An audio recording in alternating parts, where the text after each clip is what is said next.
Bien,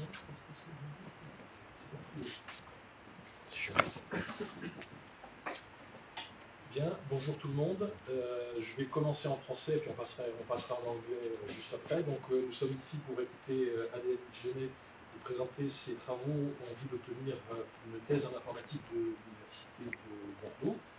Travaux qui ont été supervisés par Martin Haché et Anatole Lécuyer. Et donc, je vais vous présenter les membres du jury, et puis ensuite, nous te donnerons la parole pour à peu près 45 minutes, et ensuite, on échangera des questions. Okay. Donc, dans le jury, nous avons le plaisir d'accueillir Catherine Pellachot, qui est directeur de recherche à l'ISIR à Paris, Frank Steinicke, qui est professeur à l'université de Hambourg, Mavi Sanchez-Viles, qui est professeur à Barcelone, Jean-Louis Vercher, qui est directeur de recherche au CNRS à Paris, et puis donc les deux encadrants, Anatole Lécuyer, qui est directeur de recherche chez NRIA à Rennes, et Martin Haché, qui est directeur de recherche derrière Bordeaux. So now we switch to English and.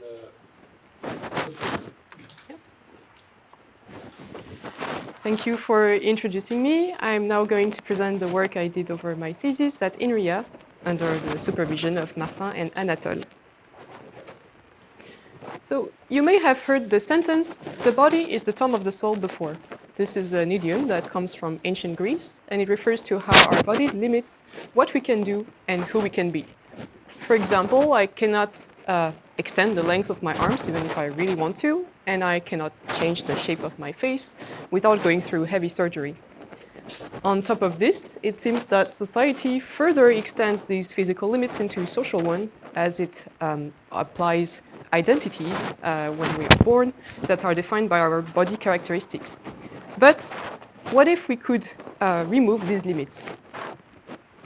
This is what many authors of science fiction have tried to imagine in the past, and they often saw avatars as a good way to do so. For example, Ernest Cline saw avatars as a way to escape reality and to become who one dreams to be. According to Fox Harrell, this interest for avatars reflects a real dream in society that he calls the avatar dream. This dream is the cultural vision of being able to change who we are and what we can do thanks to computers and virtual avatars. But what are avatars, so to speak? In this thesis, we refer to avatars as the virtual representation of a user that typically represents what they do in real time. Because they are virtual, they can take any shape the user wants, and therefore they allow them to explore as many identities as they like. Of course, we are still quite far from having avatars like in science fiction movies, but it's already possible to experience them in a quite advanced way thanks to technologies like virtual reality. Using these technologies, users can experience being inside a different body than their own and do things that they wouldn't normally be able to do in their real lives. Sometimes, when the experience is convincing, they may also experience what is called a body ownership illusion, during which they have the sensation that their virtual bodies has become their real bodies, and this feeling that they get is referred to as a sense of embodiment. So far, virtual reality is probably the best we have to experience being inside a different body, but there is one problem to it. It is that it completely isolates users from the real world. Because of this, it's impossible to benefit from avatars from using real environments, and therefore the next step seems to be to take them out from virtual worlds into our daily lives. This would not only allow benefiting from different identities on which we can change as many times as we want, but also to extend our physical abilities. As for example, I could add myself a third arm to manipulate more things at the same time. This can be done, for example, by technologies that have appeared quite a long time ago, but that have evolved quite well now, and in particular with augmented reality. With this technology, we can register 3D objects in the real world and interact with them, and thanks to it, we can, for example, embody avatars without losing sight of our surroundings. However, this possibility is still quite new, and we don't really know much about the way users perceive their avatars in the real world, and therefore the focus of this thesis was to create a better understanding of this experience and also to explore what can be done with it. In particular, we decided to focus on the following research axis. So first, as augmented reality mixes both real and virtual content, it was quite natural to ask ourselves, does this mix impact the way we see avatars? And therefore, this was our first axis of research. Then we were interested in exploring what can be done with avatars in AR for more than just changing our appearance. And finally, as our last axis, we decided to work on an ongoing problem, which is that avatars don't always provide a strong embodiment to users. And so we decided to look into this. Regarding the contributions for each of these axes, we first provided a literature review on the sense of embodiment of avatars and provided a taxonomy to describe these experiences through a body avatarization continuum that I will describe. We then conducted a user study to evaluate the impact of using AR technologies on the sense of embodiment. Then for the second axis, we proposed a new way to use avatars. And this concept is to use them in the third person to explore the real world around us and improve our perception of it. To evaluate our approach, we ran several user studies, which gave us some insight about this improvement of perception.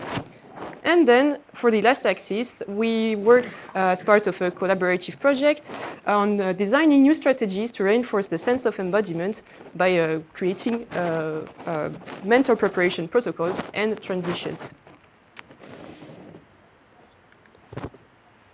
To begin presenting these contributions, I will start by presenting the literature review that we conducted at the beginning of this thesis. So the review that we conducted aimed at giving us a better idea of what was already done about avatars in augmented reality before. Our review was guided by several questions.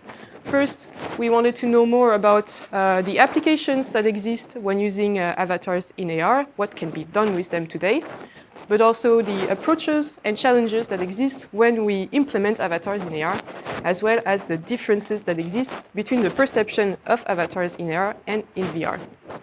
To select the papers, we used a process which allowed us to extract 33 articles, and this small number shows how recent and how novel the domain is.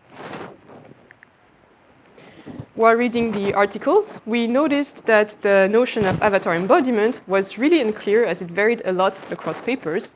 For example, we found some that applied accessories on the user's face, but not modifying the body, some that modified the body but not the face, and all of these at different extents.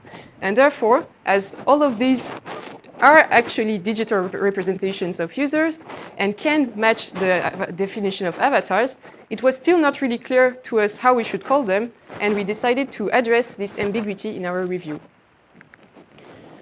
To do so, we proposed to use a body avatarization continuum. This continuum was inspired by the one of Milgram and Kishino on mixed reality. And through it, we proposed to describe the extent of the user's virtual representation, not only in AR, but generally speaking. So this continuum goes from the user's real body alone to a full avatar, a full-bodied avatar, which the user controls. And then the different stages of the continuum describe different extents of avatarization, including body accessorization and partial avatarization. By creating this taxonomy, we hope to make it easier for future papers to describe the systems that they implement. Now back to our literature review. What were the papers that we found about? So first, nearly half of them were from fundamental research regarding the sense of embodiment. For example, they ran studies on virtual hand illusions, out-of-body experiences, and then the rest of them came from applicative research on various subjects. So that includes virtual prosthetics, but also anatomy teaching and arts, as well as virtual clothing. Surprisingly, we didn't find much research about video games and virtual communities, so once again, this is a really young field of research. Looking at the details of these papers, we found that they varied a lot in terms of how they implemented their avatars. And in particular, they used very different displays, very different kinds of avatar appearances. But also, they varied in the type of perspective they used. Unlike in VR, where the avatar is typically represented on the first-person perspective, we found that in AR, it's actually usually done in the third-person perspective. So, for example, on a mobile device that is held by the user, through a virtual mirror that is placed in the environment, or a head anywhere in the environment. And so, as VR research seems to suggest that the first-person perspective is probably the most immersive to embody an avatar, why is that we could not find so many examples in AR? Well, the reason seems to be that achieving the first-person perspective is still quite challenging today in augmented reality.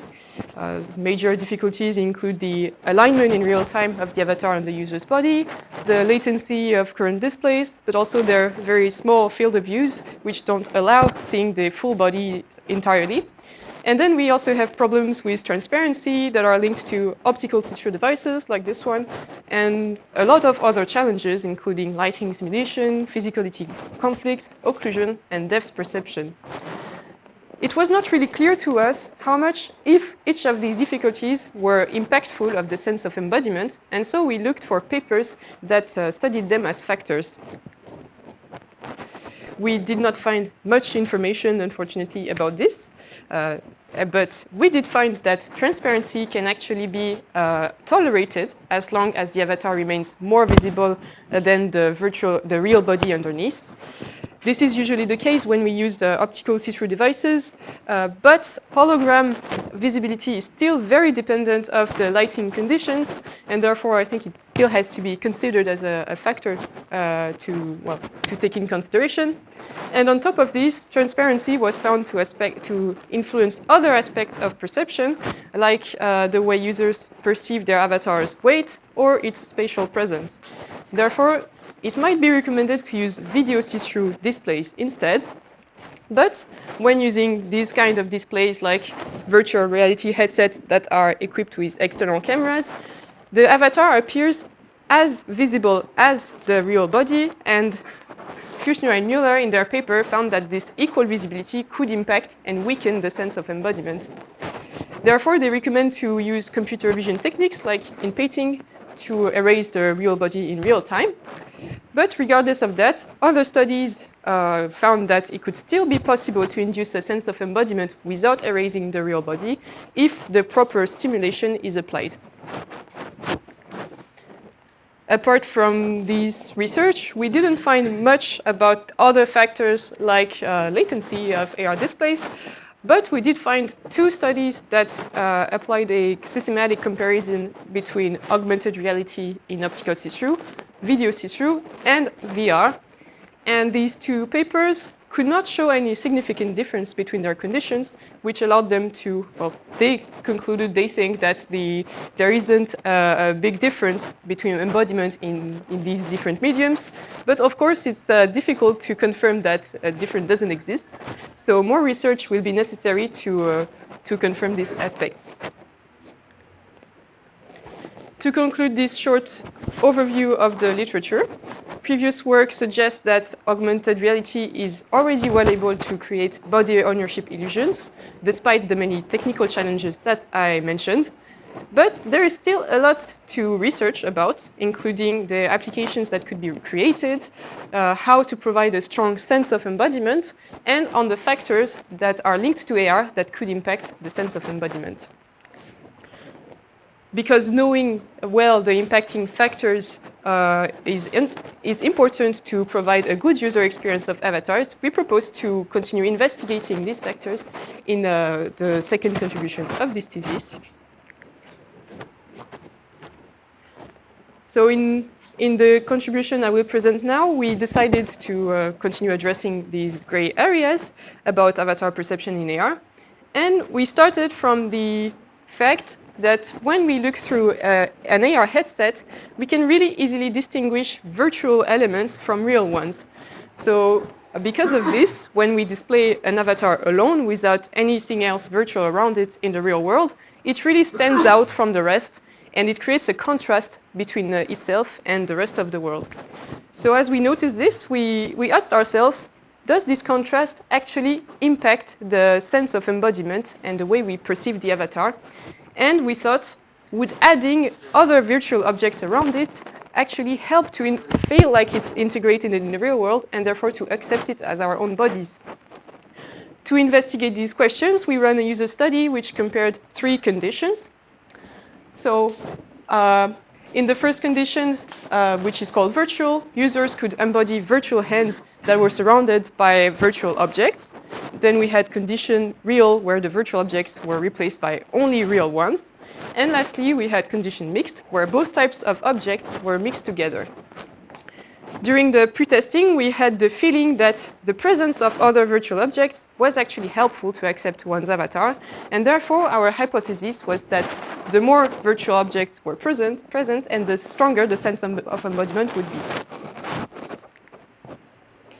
To run this experiment, we built an optical see-through fish tank, which allowed to overlay virtual robot arms onto the user's body.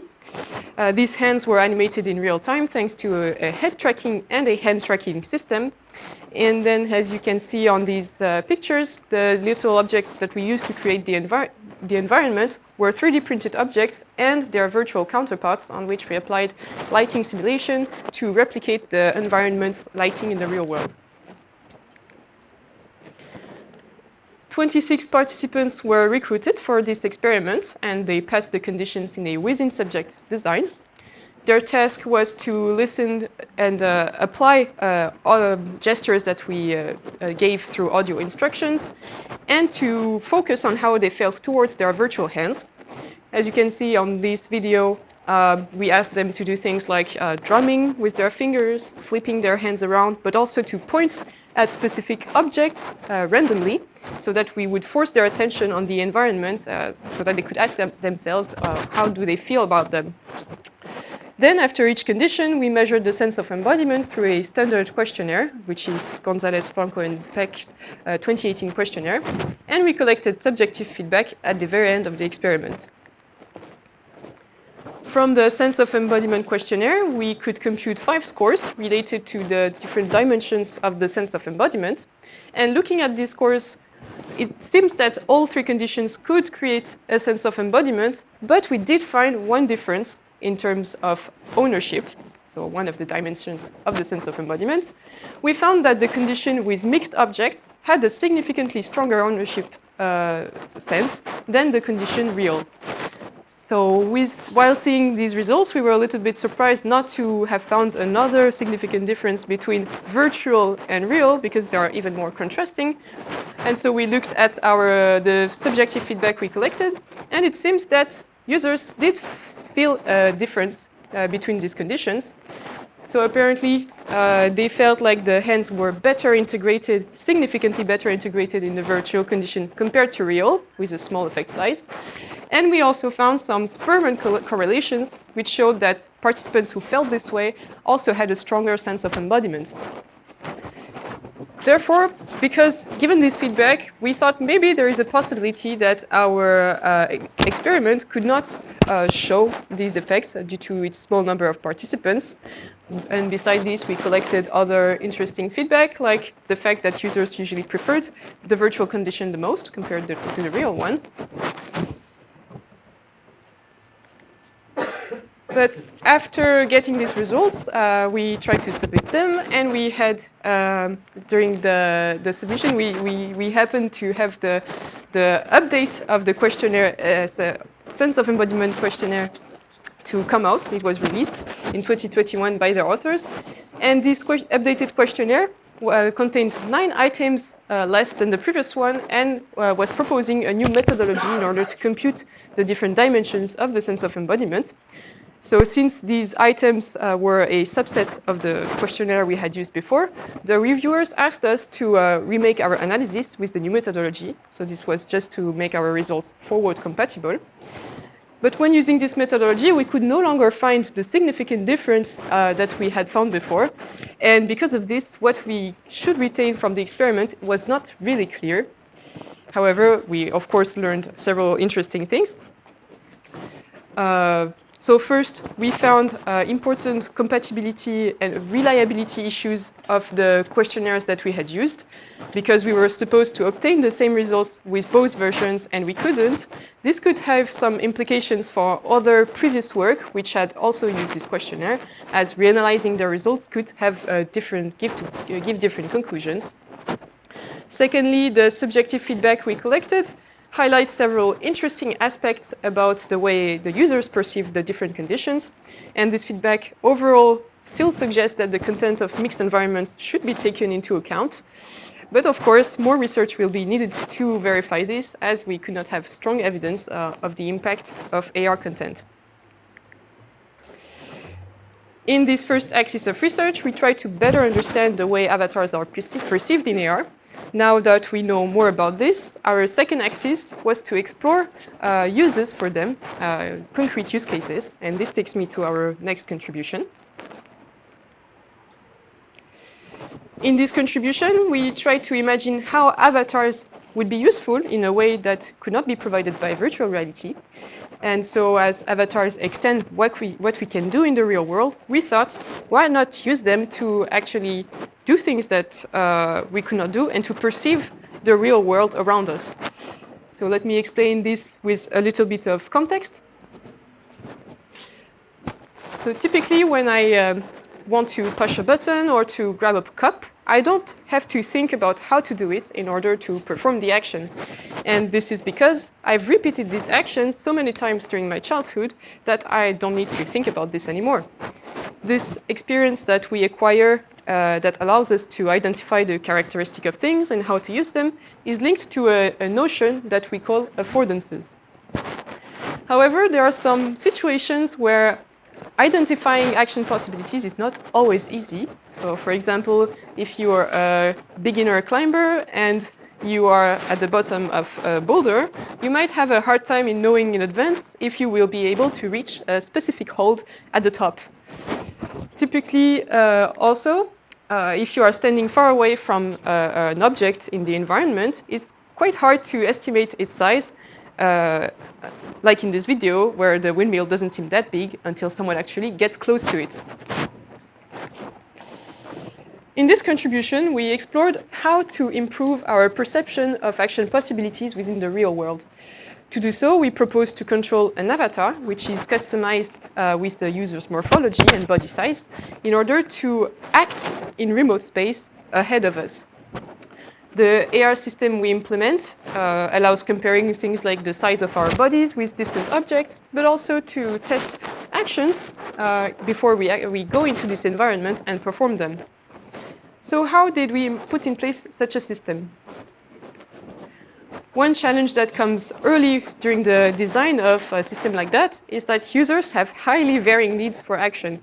For example, one may want to explore passes in the real world and therefore will have to navigate their avatars around. Another user may want to stay in place instead and to check what they can reach from this position.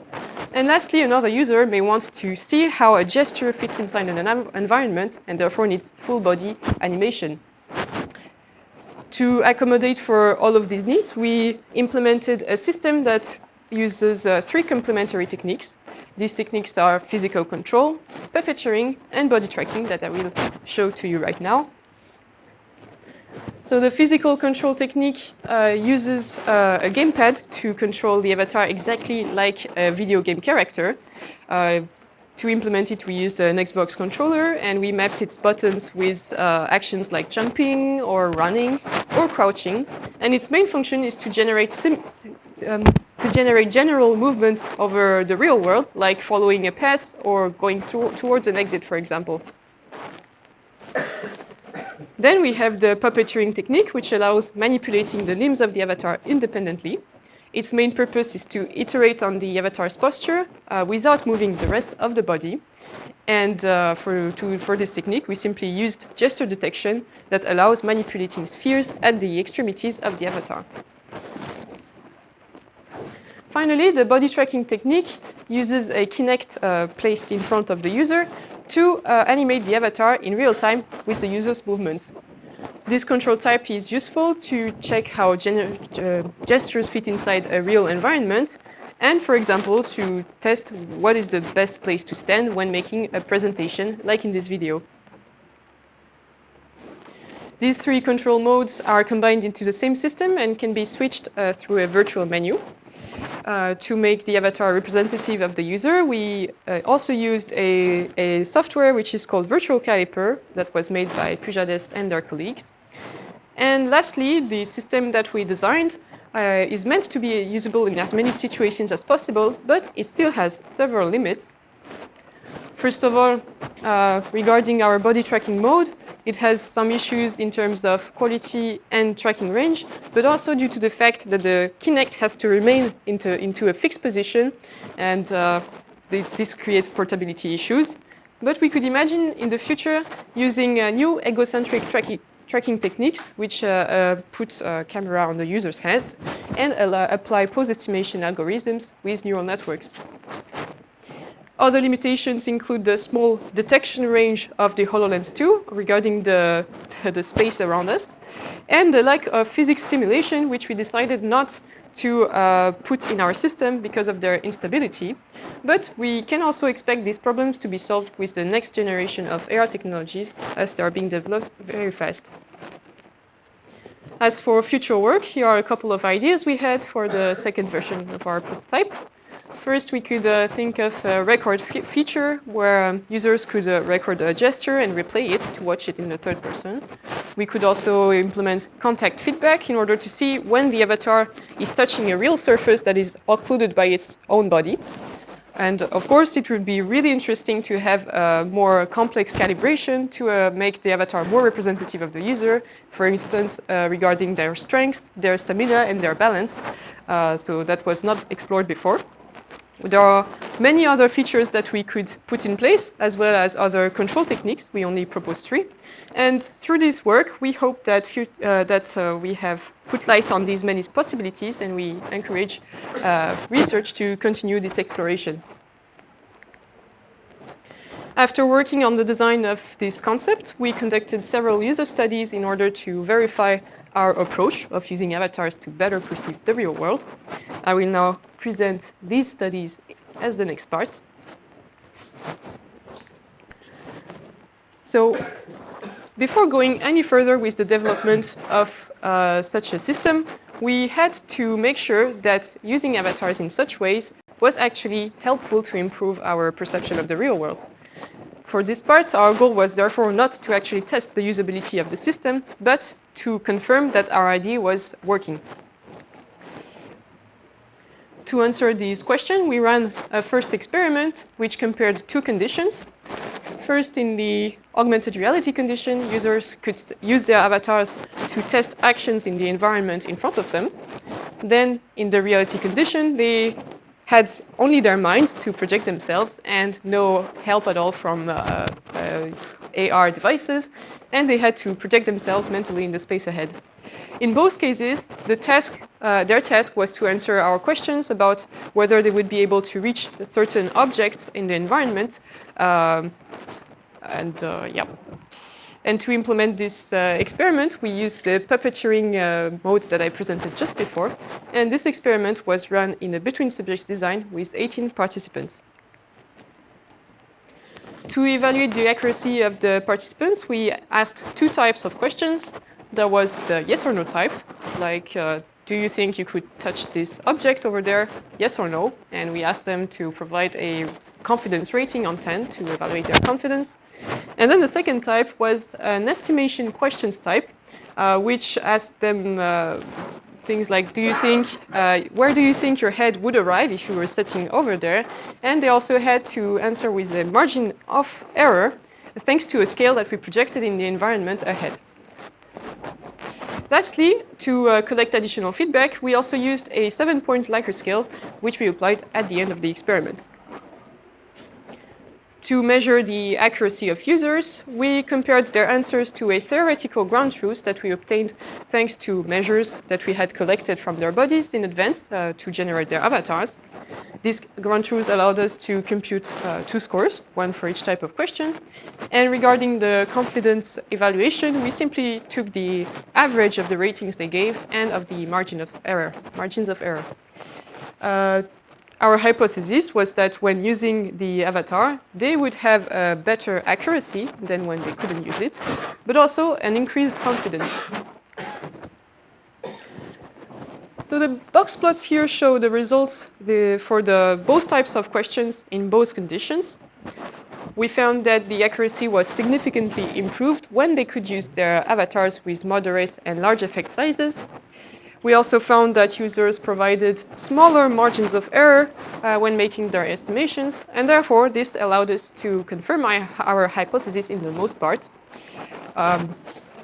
Therefore, we concluded that using an avatar in such way in the real world can effectively help to improve our perception of our action possibilities. After getting these results, we ran a second experiment where everything was exactly the same, except that users had to answer our questions once they couldn't see the avatar anymore. The purpose of this was to check if the improvement that we had observed would still last once the AR headset was removed. So we had exactly the same protocol, measures, except that instead of putting the avatar into postures and answering our questions one by one, they answered everything at the end. Additionally, we introduced a second environment, which was just above of the previous one. In the experiment, users therefore had to judge the affordances of both environments in a random order, but within different conditions, and then we compared the results in a between subjects design. Like in experiment 1, we expected that the users would have an increased accuracy and confidence after having used the avatar. However, we could not find the significant evidence that the avatar was helpful. This can be due to several factors, including the small number of participants we had, but our main hypothesis is actually that our experimental design had a play in this. So the thing is, we had decided not to tell the participants in advance the type of questions that they would get, and therefore we think that when they could see their avatar and manipulate it, they didn't really pay attention to the relative environment around it, and they completely focused on achieving the postures that we were describing. Interestingly still, we found very similar feedback in both experiments. So in particular, 89% of the participants of experiment 1 shared that the avatar helped them gain in confidence, and 80% also did in experiment 2. We had feedback like, I saw myself much smaller, and so this allowed me to raise my estimates. And so this suggests that users still might have benefited from their avatars, but maybe not to an extent that our experiment could reveal. Lastly, we ran a third experiment as part of a collaboration with Professor Bernard Nkawa. The goal was exactly the same, except we wanted to see if another methodology would have given different results. But since we could not get any significant results, I will not detail this experiment during this presentation. To conclude on this research, our results indicate that using an avatar can effectively help to improve our estimations of action possibilities within the real world. We could not show that this improvement lasts over time when removing the avatar, but we think it might be due to the fact that users didn't know what information to look for, and therefore, as users would normally know why they are using their avatars, we suppose that using it still might help to take better informed decisions and to apply them later when the avatar is no longer in sight. This concludes our research on the potential uses for avatars in AR. After investigating this, our last axis of research focused on how to improve the sense of embodiment of avatars, as inducing this sense is not always easy.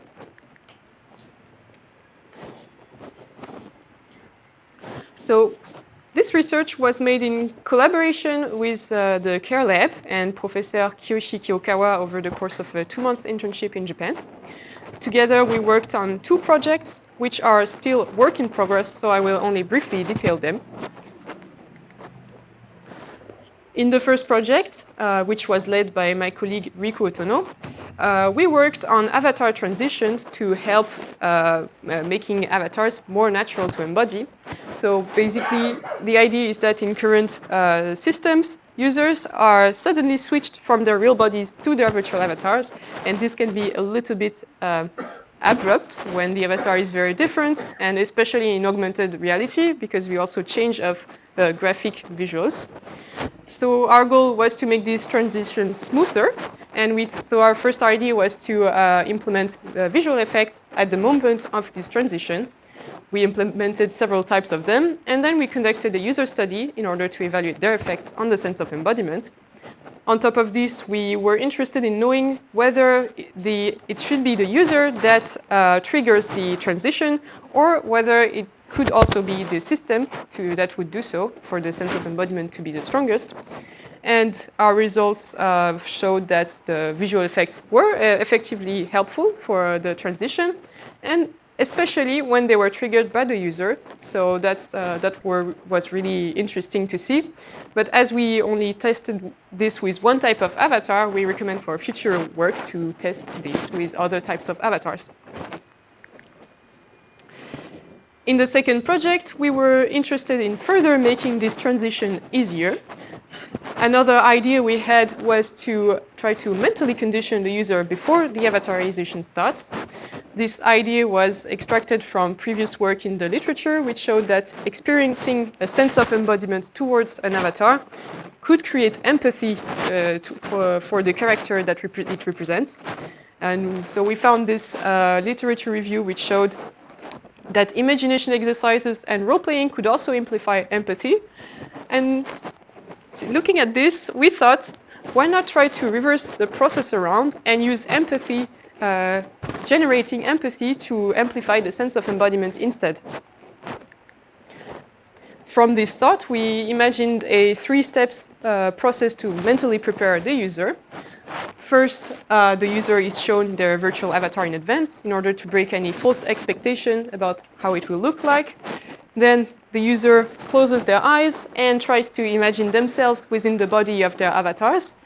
And lastly, they stand up and they are asked to impersonate their avatars through acting in order to prepare themselves to become it.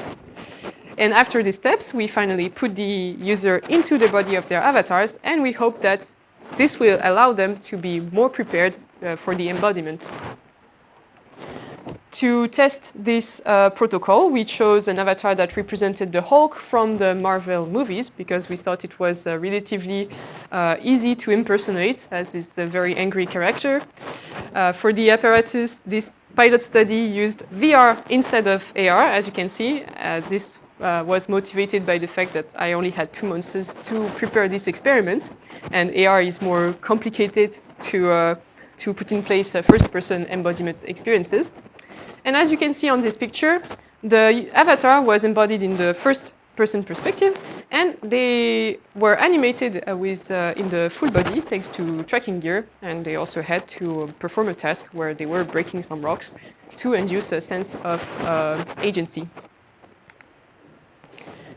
As the experiment is still in progress right now, I will only present preliminary results that we have at this point.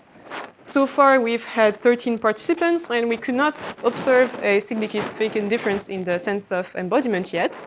But we had really interesting feedback regarding the user's perception of their avatars. We notably found that they felt significantly stronger within its body after having been through the mental preparation than when they didn't. So that's very encouraging. And we plan to recruit more participants to verify this difference, as well as to continue analyzing the data we collected, which includes data on their emotions and on their behavior.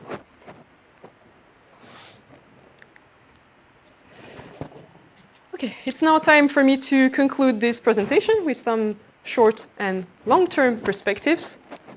But first, here's a short summary of our contributions. The goal of this thesis was to better understand how we perceive avatars in AR and to investigate use cases for them. We cut our research into these three axes. So first, we wanted to study the factors of influence of the sense of embodiment in AR. During this axis, we provided a literature review, a taxonomy, and a user study. Then we explored new use cases for avatar embodiment in AR. This is when we proposed the concept of using them to better perceive the environment. And lastly, we investigated how to reinforce the sense of embodiment through new strategies like mental preparation protocols and visual effects during transitions.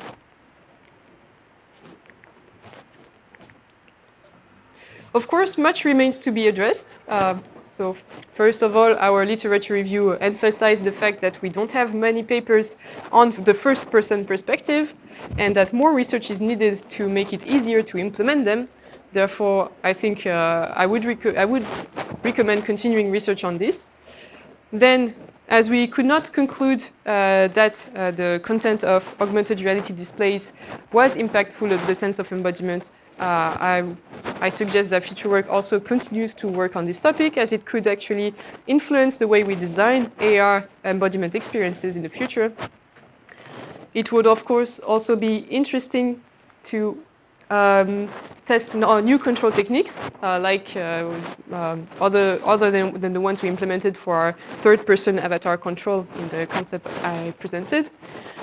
Then we would also need to provide a stronger evaluation of their usability and to compare the sense of embodiment they induce. And finally, the last experiment I presented provides several interesting perspectives regarding the fact that users had a different perception of themselves after embodying their avatars. And I think it would be really interesting to test in a future experiment whether this also affects their perception of their action capabilities. Regarding the long-term perspectives, we are, of course, still far from achieving the avatar dream that I mentioned in the beginning. So this dream is the dream of becoming whoever we want to be thanks to avatars and computers. For now, we are already able to control avatars in the first person and to embody them, but we can hardly use them in our daily lives because of their technical limitations. So to get nearer to avatars that are necessary for this dream, several improvements can be made. First of all, I think important progress needs to be made in terms of the way we control avatars. Current tracking technologies give us a one-to-one mapping of user movements, but their accuracy is still limited and they don't provide a high degree of control, as well as the expressivity of the avatar, because they usually don't implement facial animation. Therefore, I think work is required from the animation community, but also I think it would also be interesting to include the brain-computer interface community to this research, as it would allow, maybe in the long-term future, to control an avatar without moving one's real body, but also with a higher degree of control. Secondly, one of the important limitations of current avatars is that they don't provide much sensory feedback. For example, if I embody a pregnant avatar like on this picture, I cannot feel the touch on its belly when I try to caress it. And on top of this, other characteristics that are linked to my body are not changed, no matter the type of my avatar. For example, my voice is not changed, as well as the sound that my steps make when I walk. And therefore, to make avatar embodiment more credible, future work should look into adding multi-sensory feedback that includes not only haptic feedback, but also sounds. Finally, one major need for future avatar research is to provide new ways to evaluate the experience of avatars. Currently, the sense of embodiment is probably the most popular metric we have to evaluate their embodiment, but the way it is measured is often criticized, questioned by the community because of its subjectivity. New questionnaire standards are coming out regularly, but as our experiment showed, they still have some reliability issues sometimes. And therefore, I think it would be really interesting to invest more time into providing new ways to measure user experience, but also objective methods for this. To finish, as the interest for avatars and augmented reality is rising, especially now with the hype for the metaverse and new technologies, I think it's really important to understand the implications of using these kind of avatars over long periods of time and to ask ourselves what are the risks linked to them. For example, the fact that I can take the appearance of someone else raises some important ethical issues about the privacy rights and image property, but also in terms of well-being and mental health, as we don't really know what are the effects of avatar embodiment on these. And therefore, I think it's very crucial for future work to investigate these questions, take an attentive look on them, so that we can make of the avatar dream a positive one for society. This is the end of this presentation. You can see the references of the contributions provided by this thesis here. And I thank you all for listening. Thank you, Adélaïde, for your very nice presentation. We are now switching to the second step of this defense with the exchange with the members of the jury. I'm starting with Hugo. So, Frank, if you want to share some comments, questions to Adélaïde. Yes, please. Thank you very much for the presentation and also for submitting this really very good PhD thesis, which really addresses a very important and timely topic. As we have all seen during the corona pandemic, in which we represented ourselves as two-dimensional video avatars, we also see this transition to more realistic avatars, as you mentioned in the end, in the topics such as the metaverse event. As you also mentioned, a lot of the previous research was focused on avatars and virtual reality, so we also touched upon really a new field, like how do we present ourselves in more augmented reality-based scenarios, and it's really an underexplored and under-researched field that you found. Also regarding your thesis, you identified important and timely research questions, did, in my opinion, a very good analysis, but there's also a lot of extensive engineering and implementation parts, as always in our field, to implement all these environments for the studies. And I think you did here a very good job in also using mixed methods from empirical methods, mostly qualitatively nature, using questionnaires and subjective measures, but you also mentioned the demand also for more objective or quantitative measures to evaluate our, let's say, perception and interaction with avatars. And parts of the thesis have been published in the leading venues, conferences and journals like ISMA and TBCG. So congrats to this. I have a couple of questions for you. Some are more generic, some are more directed to specific experiments, and I will basically ask them just to warn you in a very unstructured way, so sometimes they go to depth, sometimes they will be a little bit more generic. So starting with my first question, which addresses your definition of avatars. So my question would be, if I just turn on my camera on my smartphone, which captures me, would this be an avatar representation already of myself in your continuum? This is, thank you for the question. It's a debate. I think, yes, it really depends on the way we define avatars. So in my case, it's a very general definition that I chose, which is digital representation of a user reflecting their behavior in real time. And I guess, yes, we could consider a video as some kind of avatar maybe, but it does not apply any change to the user's appearance, except what video quality changes. Probably, yes, there are this kind of changes. But yeah, in this thesis, we didn't try to include this. Changes of my appearance crucial for your definition? I guess not, maybe not. I think we could take the extreme opposite, where we have an avatar that is completely identical to our physical appearance, but that is virtual. Let's imagine one that is in front of us, and it's impossible to distinguish it from ourselves in a hypothetical future. This is still an avatar. So I guess no, change is not applied. Would a mouse cursor be an avatar of myself?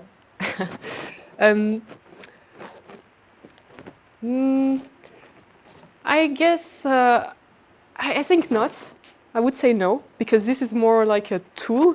It's more like an extension of ourselves than ourselves. It's something we use to navigate over virtual space, but it's not representative of us. For example, I can switch, my mouse can be used by multiple people at the same time, and it's not a question of identity and user representation. It's just, it doesn't convey identity. In your experiments, you choose always an optical see-through display technology rather than a video see-through technology. Why did you make this choice? Because you mentioned optical see-through also makes some things a little bit more challenging when representing an avatar as opposed to a video see-through display. So what was the design decision for this? So we decided to use optical see-through in particular. We made this the scope of our thesis because I guess in the long-term future, people will probably be more likely to wear AR devices that are transparent, as it is less separating them from real interaction with real people. And of course, right now, maybe video see-through can provide better embodiment extents, larger extents. But yes, we were in the seeing for the future how we can deal with these current issues that will remain in the future, and that's why we made it the scope of this thesis.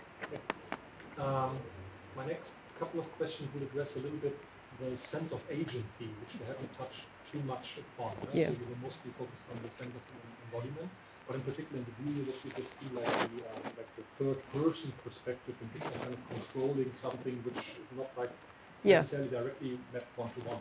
So can you comment or elaborate a little bit on the connection between the sense of agency and the sense of embodiment, as well as with your different approaches of having a third-person perspective versus having like an overlay?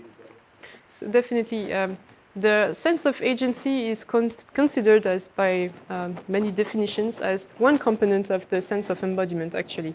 So it's often used to create the sense of embodiment. If you have an avatar that is animated and responds in real time to your own gestures, this is what creates a sense of agency, of control. And this is what can lead to a sense of embodiment. Well, of course, there are other ways without agency that can lead to an embodiment, but it's one way. And regarding the third-person perspective, so in particular the one that you tried this morning, where the avatar is not mapped to the user's movements, I agree that it probably has a lower sense of agency than other methods like body tracking. But it's our purpose with this system was not to provide specifically to provide a strong sense of embodiment, but merely to use the avatar as something we could manipulate in different ways, explore the control techniques that were not done before, and see if they can also be interesting to use in the future. So for now, of course, everybody wants to do body tracking. But as you could see in the videos, it's sometimes preferable to have different techniques. As I could not simulate myself climbing on a climbing wall with body tracking because my feet, for example, would have not to touch the ground anymore. And so these different techniques which provide lower agency are meant to adapt for more situations instead.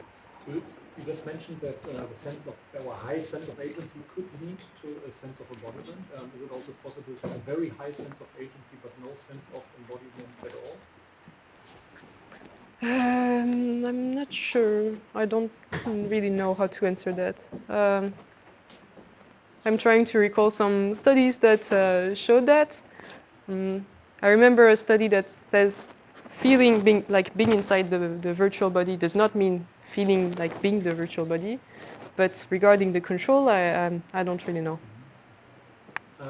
Then maybe some questions regarding statistics.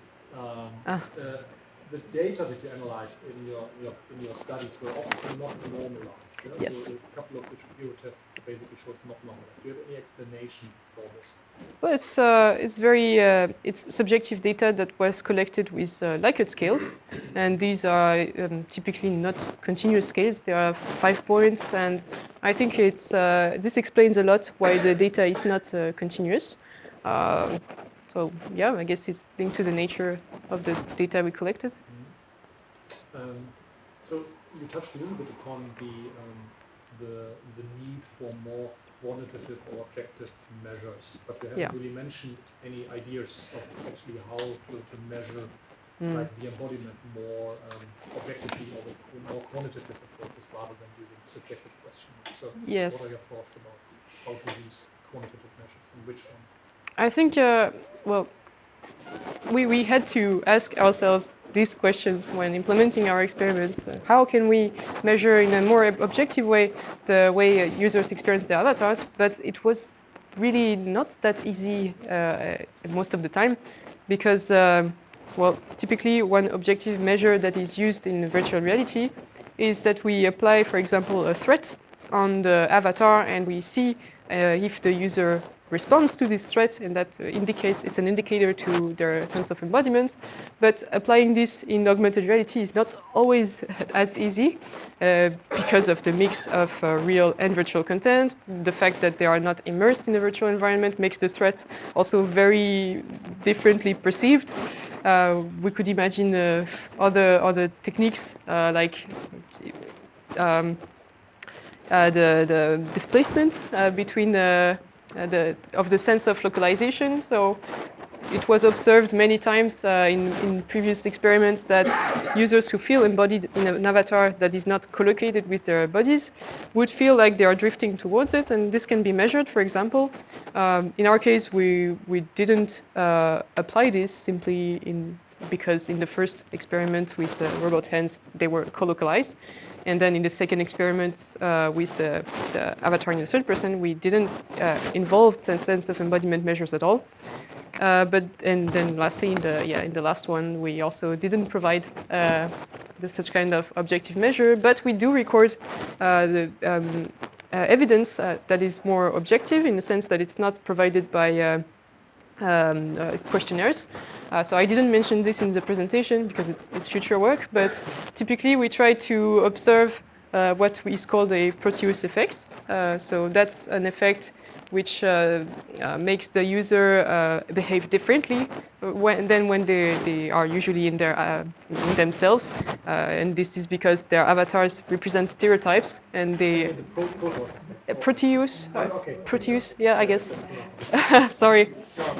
And we try to measure this, as I guess it could be a more objective way to feel this, to have a measure of the sense of embodiment, but still it's a yes or no, it happened or not, and it's not a measure in terms of continuous scale. And yeah, it's I think the first step to drift might be something rather handy. Yeah, exactly. Okay. I still have 2 more minutes. Yes. Okay. One of the series of questions I had was related to self-perception of avatars versus how others perceive my avatar. And obviously, if you generate an avatar, there's typically multi-user scenarios like in the metaverse or social XR, the effect that others perceive your avatar. And one of the goals is also to produce social presence or co-presence, so really the illusion that others are together with me. And I was wondering, in terms of this social presence, you would also feel something like social facilitation or inhabitation. Are you familiar of these concepts? No, so not it's really. like that for cognitively demanding tasks, for example, we perceive something which is called social inhabitation. That means in the presence of others, I'm worser. Yeah? So when I need to do some cognitively demanding task and others are watching me, I perform worser. Whereas for simple tasks like doing a push-up, it's good if people basically observe. Depends, yeah. I was wondering, what do you think would the self-avatar representation in third-person perspective? So I'm basically having an avatar watching me doing something, and he or she is representing me. Would we observe similar effects? So do I have a social presence or co-presence with my own avatar? Yes. From third-person perspective? I don't have the answer for this, but my intuition is yes, it could happen. It could have similar effects. What makes me think of this is studies in VR that showed you could be your own therapist, for example, switch between being in the seat and talking about your problems to being the next moment in the chair of the psychologist and asking questions.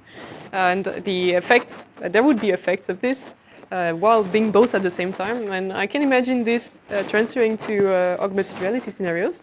So yes, why not? So my last question is maybe you can summarize in And that's a hard question in one sentence. So what is known now after you finished your PhD as compared to the state of the art before you started the PhD? What is like the most striking, significant contribution or the gain of knowledge that your PhD thesis brought? It's difficult. Can I have more than one sentence? Well, first, if I had to say one sentence, is that avatars in augmented reality are have a high potential for their embodiment and the way they can improve our lives. But we still have a lot to do regarding their research on their perception and applications. So my answer is a bit yeah, easy, but I guess as you could see, some of the results we have are not certain at all in the end. Yeah, it's we are aware of this because we are among the first to investigate these, and it's difficult to have certainty in what we saw. Therefore, affirming whether we had a really strong impact is also difficult. But yeah, definitely, I think this thesis opens the door to much more research. This was certainly more than one sentence. Yeah, Right? I can think so. so. My next question would be, if you would start all over again with your PhD, so what would you change? Is there anything which you would say, oh, this was really the wrong path that I took, or different, also maybe with changing technology or different approaches? Yes, I don't know. Maybe I think I would have put more time and effort into technical solutions to make avatar embodiment in the first person feasible. I guess I started working on this during my thesis, so this did not lead to an actual paper or contribution, but I think the potential for avatars is very big when we see them on ourselves. It's very powerful to be inside another body. So I guess maybe I would have taken this direction first. Thank you very much. This concludes my set of questions. Of course. Yes. No, I'm sorry. Thank you.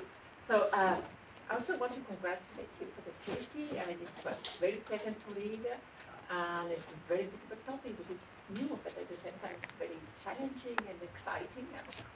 And you conduct a lot of different studies. We know how time-consuming it is and development. So very well done for that. But I do have something that was missing here and there, but your presentation was very helpful and very well illustrated. Thank you. So maybe I can start from your first work with the body avatarization continuum. From what I could understand, and maybe it comes from the literatures, this continuum is focused very much on the appearance, much less on the behavior. Yes. And for example, when you have some of your experiments, the climbing, there's no sense of dynamism, there's no sense of gravity. I mean, so you could have a very high realistic avatar, but I mean, if the behavior is not right, so where would you place the continuum at this point? So currently, as you said, the continuum is only about representation, which is appearance. But I think behavior should be integrated as another dimension. If we had not only something linear on one dimension, but two dimensions, it could be also another axis for it, definitely. But when there's not coherency between the appearance and behavior, do you have any idea what would prevent that? Sorry? When you don't have coherency between, for example, high realism and low behaviors, like for example, like inverse kinematics versus dynamism. Do you have an idea which dimension would prevail in the sense of embodiment? The most important. I would say, well, I have maybe an answer for this. I would say the behavior is probably the most important. So some research was made about this. For example, in VR, if we give one very basic avatar which does nothing and looks very simple, abstract, what is the first characteristic that users would privilege in making evolve? Is it the appearance, the control, or the perspective from first or third? And the control came way before the appearance, and so that's definitely an answer. Also, really, that behavior seems very important. In fact, I was very much interested in the future world because it was a lot of the question I had. It's future world, okay. But you mentioned behavioral expressivity. Okay, so one thing is that sometimes, as you may want to change your appearance of avatars, you may want to change also your behavioral expressivity. But how would it affect your sense of agency there again? How can you manipulate in real times your behavioral expressivity? Behavior appearance, you do it ahead of time, what is done. Yeah. Now, I mean, it's complex technically, but Yeah. I would say. So, any ideas on that? So, if I understand correctly, it's your idea is about if we are in an avatar's body and we behave in one way, but we want it to be expressed in a different way, and how? At least more. It shouldn't be maybe the opposite, but is it more expressive, less expressive, or change a bit of dynamisms? And how would this change the agency of the avatar? Yeah, because I mean that is very important. I guess it would be impactful because as the avatar is not really reflecting what the user is doing, maybe it's difficult to identify to it, even though, unless it's really provoked by the user. It should be. If it is provoked. I don't really know how it would affect the agency. Maybe it could stay stable, but I guess it also depends on the extent of the modification. If it's just changing a slight smile into a big smile, like we tend to do when we type smileys on our phones, the users are still at the origin of this action, and so I guess maybe agency could be transferred to this. In fact, I mean, that if we continue like that, I think it's almost like arriving between an avatar and autonomous agents. Maybe it's another continuum. Yeah. Avatars continuum, but between avatars and autonomous agents. Because sometimes you do want to appear. It's true. That's what's happening a lot in VR and so stuff. And, yeah, it's interesting idea.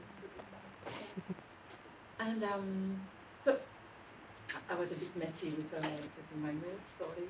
And so I have some questions regarding your first experiment with the questionnaires. Yeah, you make me mad because you have a questionnaire, you take out some questions, you put some back question. Wow, I didn't leave the question. That's oops. And so you have these questionnaires, okay?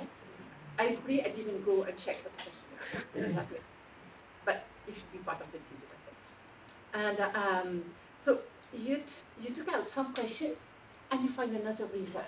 So for me, the question comes to mind: what was those questions about that changed the result? So maybe those were crucial for your experiment.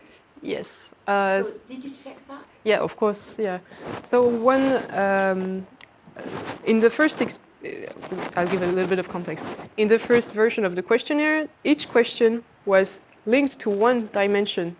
So there were a number of questions linked to body ownership, and then a number of questions for agency, and so on. Then in the second questionnaire, they removed some of each group, and I think one or two of them were from body ownership, so that of course changes the result. And then they also changed the way the questions interact with the dimensions. It's not just one link, but multiple effects on all the dimensions. And so the questions that there were other questions that did not have an impact on the ownership score at first, which had one in the second version of the questionnaire. And I think this is a complex change in the end, even though it's just 9 items removed and another computation. But probably this is how it affected the significant difference. So just to dive a little bit further, so which items were removed that changed your results? I mean, how can we having those two different results after Yes. is quite interesting. Yeah, Even yeah. though, I mean, you were not respecting. But so like that, you can understand, for example, which factors were important. I don't remember the exact items. So I'm trying to recall, but I won't. I don't want to make a mistake about that. Yeah.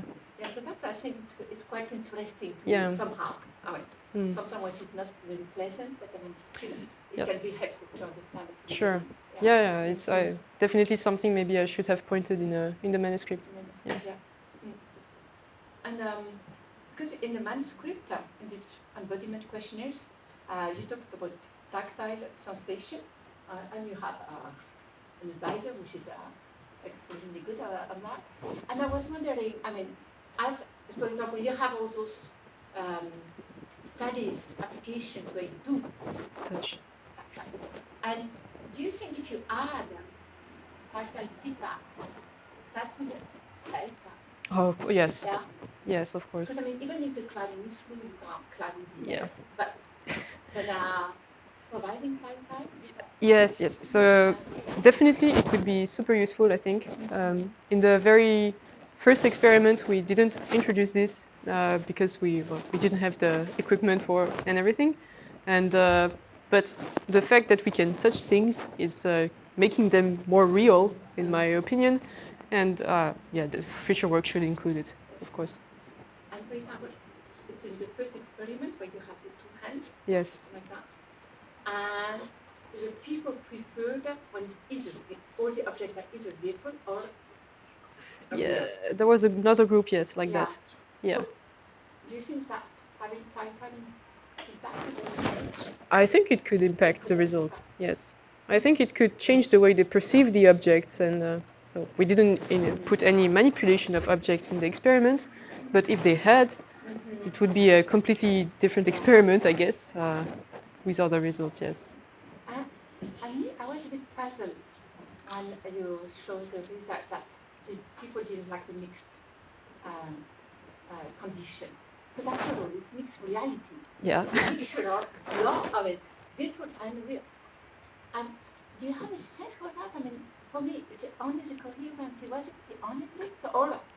So they found out that you could touch a real object, and you couldn't touch. You didn't have feedback, so it's more the feedback that was missing to the PR. Well, you could really perceive this difference. In our case, we didn't involve any manipulation, so they could not touch. It was just in front of them. But we asked them not to touch the physical objects in order not to introduce differences with how they perceive the virtual objects. So it was just potentially tangible, but as they probably knew, they couldn't grasp it. And I think it's more the fact that they knew this that it is impactful in the end. And also maybe, so the virtual object was very plain. Yes. From that. You didn't try to make it somehow realistic appearance. No, we wanted we wanted to have something that's easy to modelize and print in 3D, but also to apply lighting simulation on. So that's it was the easiest for us to have very simple objects. But I agree, maybe they're a little bit abstract for the user, and I would consider changing these if we had to remake it. Yes. Going back to the questionnaires, I'm going back and forth. You had question 11, it's on the PhD. At some point, I felt that the virtual hands resembled my own real hands. Yes. In terms of shapes, skin tone, and you have this amazing skeleton type of hands. Yeah. So why keeping your these items? I mean, it was for sure it would be. I was expecting it to be. In our case, I think this item was linked to the appearance score of the sense of embodiment. So there was ownership, agency, but also appearance. And your question was, why did we remove it, or did we keep it? Kept it. Yes, we kept it. Yes. Yeah. But somehow.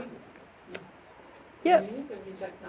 Yeah, we knew it would be, of course, have not so high scores, but we wanted to modify the original questionnaire as least as possible, because of course they have properties that they were thought for, and even having a question present and reading it can influence maybe sometimes the way we answer to other questions. So yeah, we decided to keep it. In fact, I mean, there is some, I don't know if this differences is statistically significant, it's not written here, but you do have differences for this particular question. Virtual is 0, mixed is 0, minus 0.5, and real is 1. Yes. There's a difference. There's a difference. In the Yeah. perception, but didn't Yeah. get it why? What happened there? Yes, so I remember this. We had really a hard time in explaining why. So we don't have a real concrete theory, but I guess, yeah, maybe there was an effect. Maybe it's subjective. Maybe it's why did they suddenly change from one condition to another? It's very difficult to say. Maybe they got used to their avatars in the end, and they liked it more depending on the condition they had in the end. So.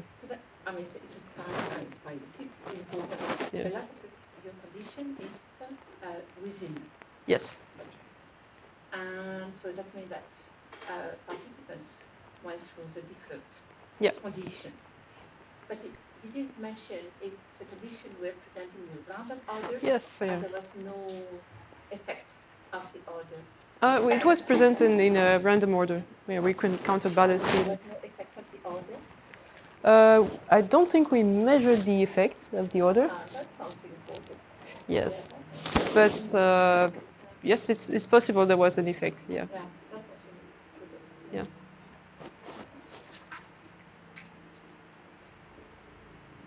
So, in a lot of your studies, so you have different participants, and did you check if the participants had experiences with mixed reality, VR, or video games, whatever? Or, I mean, not video games, but I mean, if they go to Meta or Yes. something like that. So, did they have any effect on the result? I think I'm not sure if it's written in the manuscript, but I think we had made this comparison between groups of users who were familiar with VR and everything, and yes, there was a small effect. So regarding the first experiment, users that had used VR, if I can recall well, were less critical of their virtual hands and of the way they were displayed than the real ones that also appeared a lot in their subjective comments. But how this actually, I don't think we found an effect of this on the sense of embodiment itself. I'm not sure. I don't think so. Yeah. So in the videos we're showing, no, Yeah. we know it by heart. At one point, there's this, the avatar of a person is flying on top of A beam, yes. beams. Did you measure? I mean, because I know, for example, in VR, you have a sense of emptiness, and me, for example, I would hate that. But if in mixed reality, did you notice? I don't think we conducted a study, but did you notice that people have the same impression? For vertigo? Yeah, any other sense? So the fear of something like mixed reality versus VR, because you work on both. Yeah. So we didn't take a look at this specifically, but we had one interesting situation where a participant who had a strong experience of vertigo in daily life had a really hard time in putting their avatars up in the sky when we told them that it was him. So it does happen. Yeah, it does happen. Oh.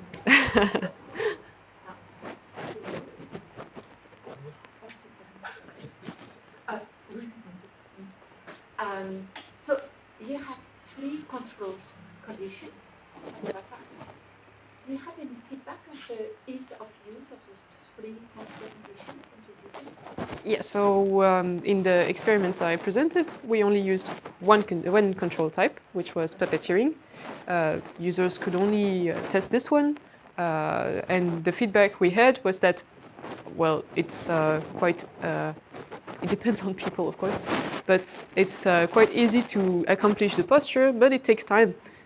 Because we have to work on each limb separately, and sometimes the hand gesture is not detected well, and we rotate without wanting to.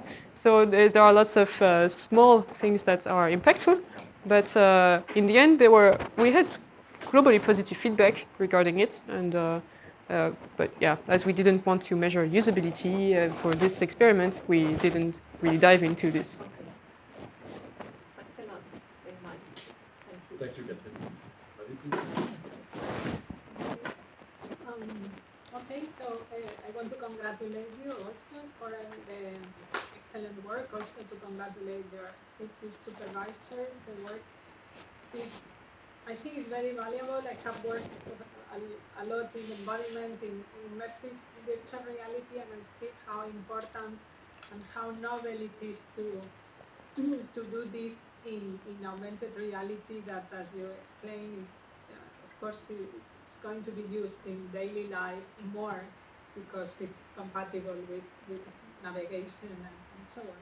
So I think it's very relevant research, and that you have done systematic steps in this direction. I think it's very important. The thesis was very beautifully displayed, organized, very, very well written. So it was, as you mentioned, a pleasure to read, and also you made very, very good presentation. So it's very good work and opens many doors. Of course, it's very novel, so it opens many doors that should follow, should be a further study, no, in the future.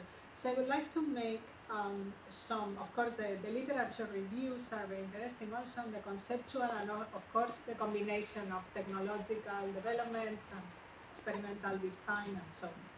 So I would like to make some comments. On the one hand, I would like to talk about multisensory correlations, because you work on sense of embodiment, and somehow the concept of multisensory correlations is a bit absent in the whole thesis, and I think it's been demonstrated that is the key to induce embodiment, to have well correlated visual and tactile, or sound, or even motor commands or proprioception. So, and having a coherent multisensory correlations, or sensory motor rather correlations, is very critical, not to induce some kind of automatic embodiment.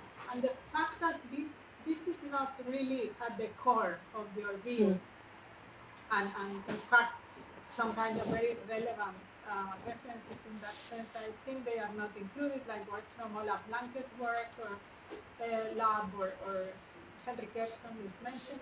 But I think it also affects the design of some experiments that they haven't provided very significant results.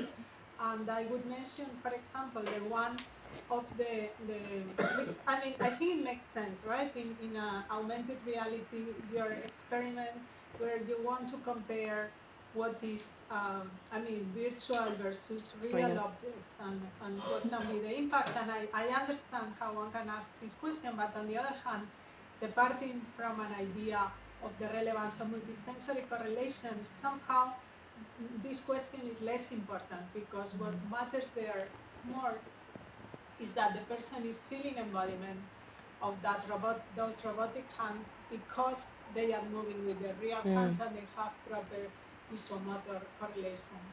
So another experiment that I think is, let's say, affected by this framework is the one about the Incredible Hulk, because, and I can discuss it a bit later more specifically, but I think that, I mean, if one believes that multisensory correlation allows this kind of automatic sense of embodiment, which is the beauty about this, which is kind of automatic, doesn't require effort, therefore one can wonder whether having a previous effort of mindfulness and so on can have an effect or not. So I would like to ask you to comment why you haven't included this concept of multisensory correlations in your, basically in your work.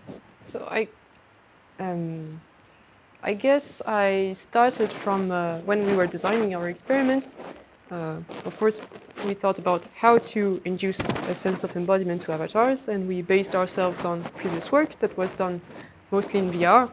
And it seemed to us that having an avatar that is animated in real time with low latency was sufficient to induce a sense of embodiment. So that's why we also didn't provide tactile sensations. It was simplifying the embodiment, reducing the amount of factors, and we applied this methodology for most of our experiments, I guess. I'm not sure if I Well, answered. it's a little more conceptual because actually Yes. you have sensory motor correlations in the sense that the visual information Is synchronized. correlates, Yes. at least in the one with the hands, for example, Yes. the movement, or in the Incredible Hulk, the movement correlates with the visual feedback, with the proprioception of the subject.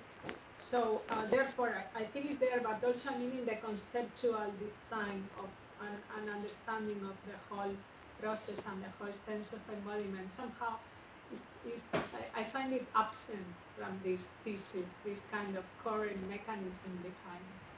I'm not sure I really understand the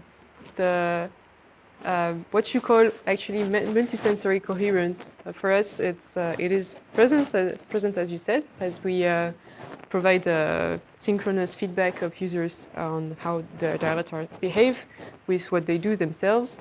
For example, when Hulk hits a stone, they hit it, make the movement to hit it, and it happens instantly.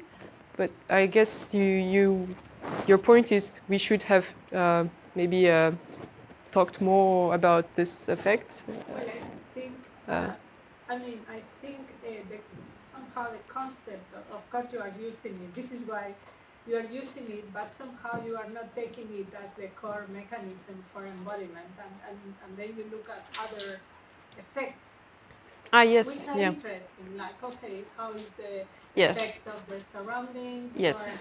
But actually the main mechanism Yeah. is that, and I think this kind of explains why, for example, and then I can comment to you a little bit on this real versus virtual objects, Yeah. since we are talking about this. So, for example, I find this experiment on the robotic hands, virtual versus real objects. I mean, really, what is the difference between real and virtual objects? It's just a matter of display, it's visual information.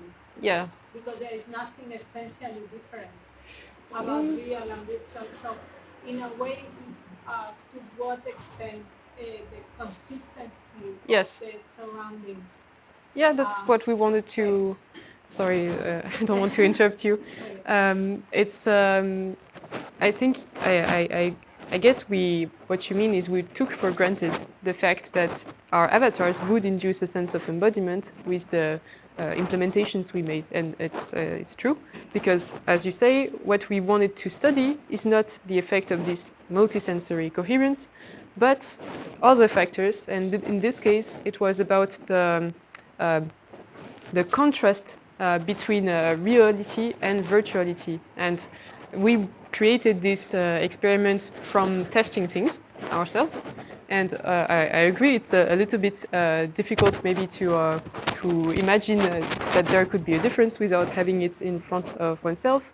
But we had the feeling really that when we had the avatar alone, with only real things around it, it was actually just standing out, not fitting in the environment as if it was, not really there. And so our thoughts was, okay, does including other virtual elements in the real world improve this feeling of integration of the avatar, and can this help to improve the sense of embodiment? And so we did some pre-testing. We found that actually, yes, if I can see some virtual content around me, it's somehow it feels more real. But of course, this was just our subjective experience, so we ran a user study about it. And well, we could find these complex results that I detailed. But yes, our first work was not to evaluate the effect of multisensory coherence, because this was already done in the past.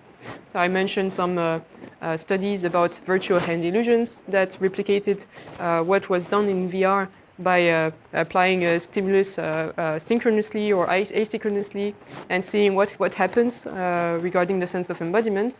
And so these results exist, and so our goal was not to reproduce them, but to use them in order to test other factors that I explained. I'm not sure, I hope it answers your question. I understand, but on the other hand, I think the fact that it's real or virtual is just a matter of, I mean, it's just visual information. It shouldn't be a factor, I think.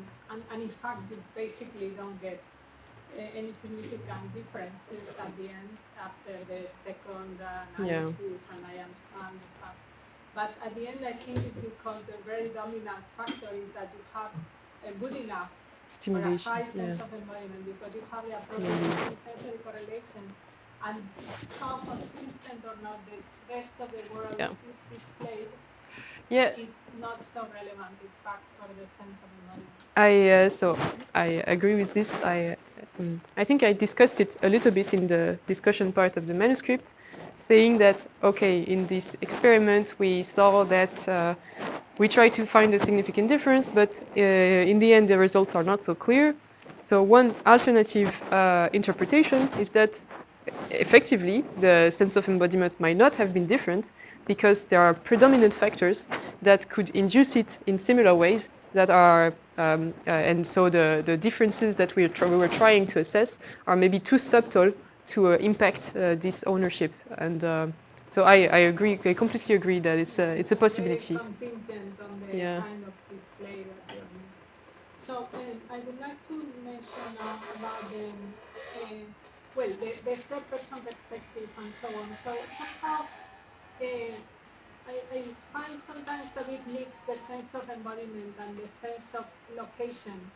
And this happens with the third person perspective, and I think this has been discussed a lot in the work of Olaf Blanke's group, and also Henry Gerson, that have used this paradigm that you also display somehow where one is sort of out of the body. So it's different, I think, to have sense of embodiment, which is the term used many times, when in reality is a sense of where yourself is, the sense of self-location. So when you have these people that you are watching from a third-person perspective, in reality, more than embodiment is the sense of the self-location in a different location. So regarding this experiment, which actually I think, and what we tried was very nice about puppeteering and moving the body, and I think I can see the use of this, but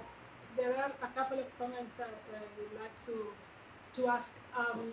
One is that, well, actually two.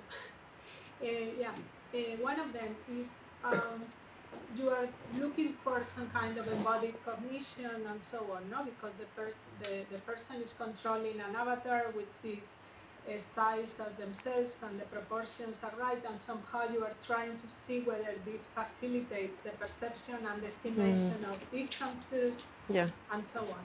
So one point that I see is that I find it would be very, very useful to have some kind of switch between third-person perspective and first-person perspective, because to have a proper estimation of the actual body proportions. So I think that would be very interesting.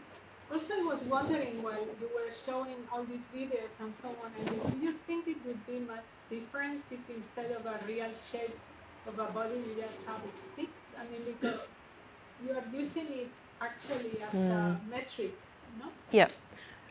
So I will answer this last question. I think there is a difference depending on what we want to test. So, for example, if you have a stick figure and you want to know if you are able to enter a narrow gap, you don't have the information about the size that your body takes. It's just movements. And so I think it's important to represent at least the morphology for that. And on your first comment, let me remember. The first person perspective. Yes, so for sure, yes, it would totally be interesting to be able to switch between the first and the third, as when you have an avatar that is over there on way on top, should probably see things that are different from what I can see on the ground. But yeah, implementing this is very challenging for now. We would need something like drones or cameras, and yeah, out of the scope for our research for now. But yeah, future work definitely. And then another comment on this experiment is a measure, because you measure the perception of people and how they perceive they wear these proportions and so on. But I think, well, and probably you agree, that the ultimate measure is performance. Yeah. So actually, to what extent the performance improves because they had this kind of training before, right? This is very, very important. I guess I'm not sure what you want to say, but I guess you are saying that the best way to see if we can do something is to actually do it. Is that it? Well, what I want to say is that so you ask people later, how far they would have you reached the Yes. right, would have you reached, and this is good. It's about their sense of Consciousness. confidence and what did they think they could reach and so on. However, it's more important to measure actual behavior, whether people really become better. Also, you get a negative result in the after effects, no? But maybe they are better, but it's some kind of, again, of embodied cognition, and maybe they would perform better, Yeah. but cognitively they cannot give you this measure, but maybe they could do it. So I think the ultimate measure of the impact of this kind of strategies as an improvement of perception and performance is to measure the performance. I agree with that. So if we had to remake this experiment, probably we would ask the users to actually do what we asked them to and check what is happening, but maybe also in a similar situation that is a little bit different, but same kind of configuration, to see if they had learned what their avatar had shown in a similar situation. That could be a good way to have a knowledge of their learning with their avatars. So, yeah. I'm out of time.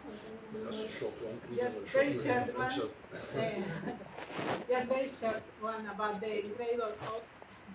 So yeah, here I think, and again I go back to the previous point, but just there is a difference between the sense of embodiment and this Proteus effect or the change in attitudes and so on. And I think somehow in that design they are a bit intermediate. You mentioned whether it's to increase the empathy towards the body to embody, or it's not clear whether it's an attempt to enhance the embodiment or to enhance, but just to finish, because I think I'm 1 minute over.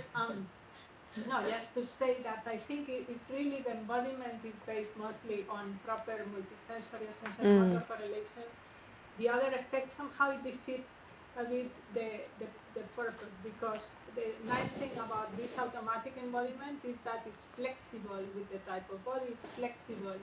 Yes. So it allows to embody anybody or anybody within some limits and so on. So I think this is going more into attitudes, behavior, and so on. No, it's an interesting comment. I think I agree with this. Of course, our experiment works only with avatars which we can imitate. So if we put an avatar that is abstract or doesn't represent anyone, it's going to be difficult to ask someone to behave like them.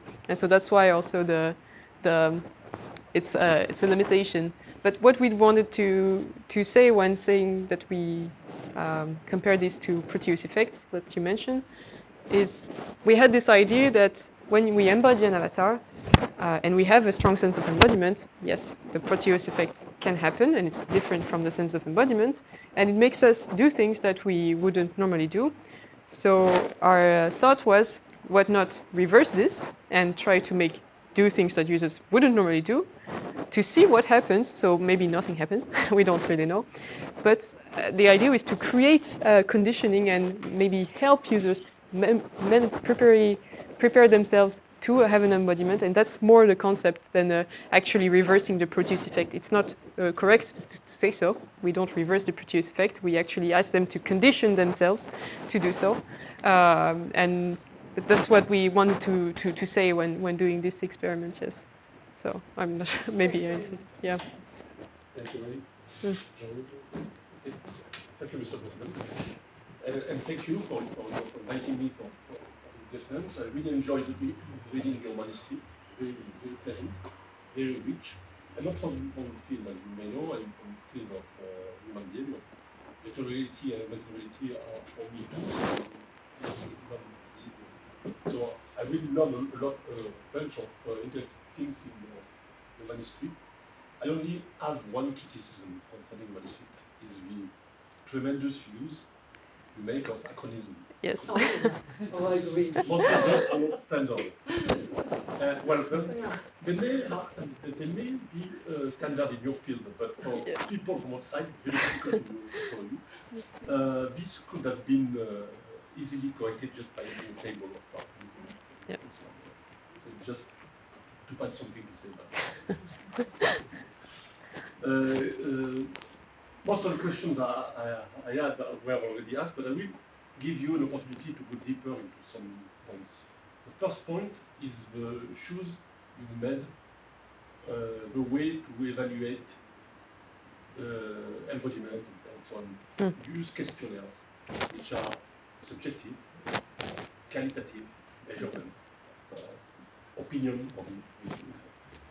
I'm not really fond of questionnaires. I prefer more objective and quantitative and quantitative measurements just because I'm an experimenter. And as an experimenter, I used to manipulate independent variables and measure dependent variables because I'm seeking for mechanisms. So my goal is to understand the brain mechanisms involved in human behavior. So this is completely absent from your manuscript. And it's a pity because I'm pretty sure that you could have. It's quite easy to find ways to quantify the psychological aspects you induce with your setup. You know, 20 years ago when we started with Pascal and others the adventure of the French Association of Virtual Reality, I worked very hard to convince my colleagues from the field of virtual reality that the key to understand presence is not the opinion of the user. The key is behavior. Yeah. The key is that in a given situation, you observe a behavior of the user, which is difficult to distinguish from the same behavior in a real environment, then you reach the goal. Yeah. To do simulation. So one way to measure presence, embodiment in your case and so on, is to look at least at the behavior of the person. And you probably know very well the experiment of the Rubber hand. Yeah. So, and also because you get quantitative measurements and you can go into mechanisms. So why did you decide to limit yourself to questionnaires and you did not go into more quantitative data, even physiological data? I mean, heart rate or skin conductance, capillary response are indicators of this. So physiological measures exist effectively. It's true. Typically, some people have used EEG to try to evaluate the sense of embodiment, but you can imagine why it's complicated to put in place, as it requires the user not to move too much, because it parasites a lot. Things like the signals on the brain. So that was limiting the type of actions we could test on our users, and we didn't want to limit that.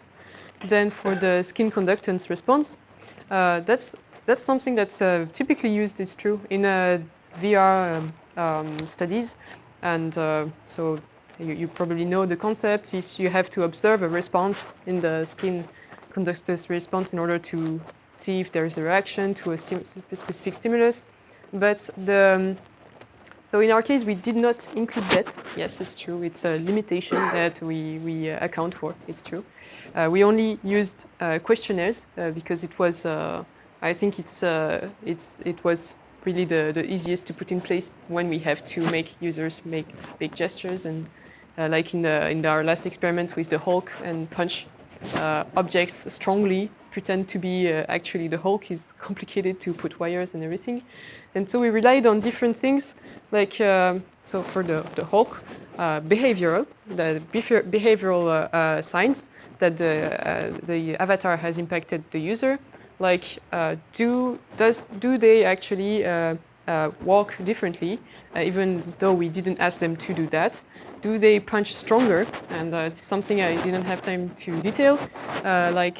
We measure the strength of their punch on the rocks that they try to break, so that we can observe if there is a higher strength with the preparation than with not. So of course, we tried to include this at the end of this thesis because we were aware of the limitations of the first works, but each experiment has their own challenges regarding what we can put in place or not. And yeah, I agree. It was complicated to add. To my opinion, one limitation of questionnaires that I would like to have your opinion about this is that when you are asking participant opinion, you are testing the cognitive layer. When you are using simple tests in psychology or behavioral sciences, you are more testing, even physiological signals, you are testing the sensory motor layer. And since you are dealing with body, I'm convinced that the sensory motor layer is much more pertinent than the cognitive layer. For instance, it's obvious that in this case, even if you believe that there is something called sense of embodiment, the subjects do not believe that this is their body. They just perceive this as an image of their own body. They can control it. So they are using the cognitive layer. If you want really to reach the sense of embodiment, you need to go into the sensory motor layer. I have a very example. I've been working for 40 years with specific people, patients, with degeneration of the sensory fibers from the muscles, so-called deafferented patients. One of them was a lady from Quebec. And when I met her 30 years ago, I asked her, well, she has no feeling from her body, absolutely.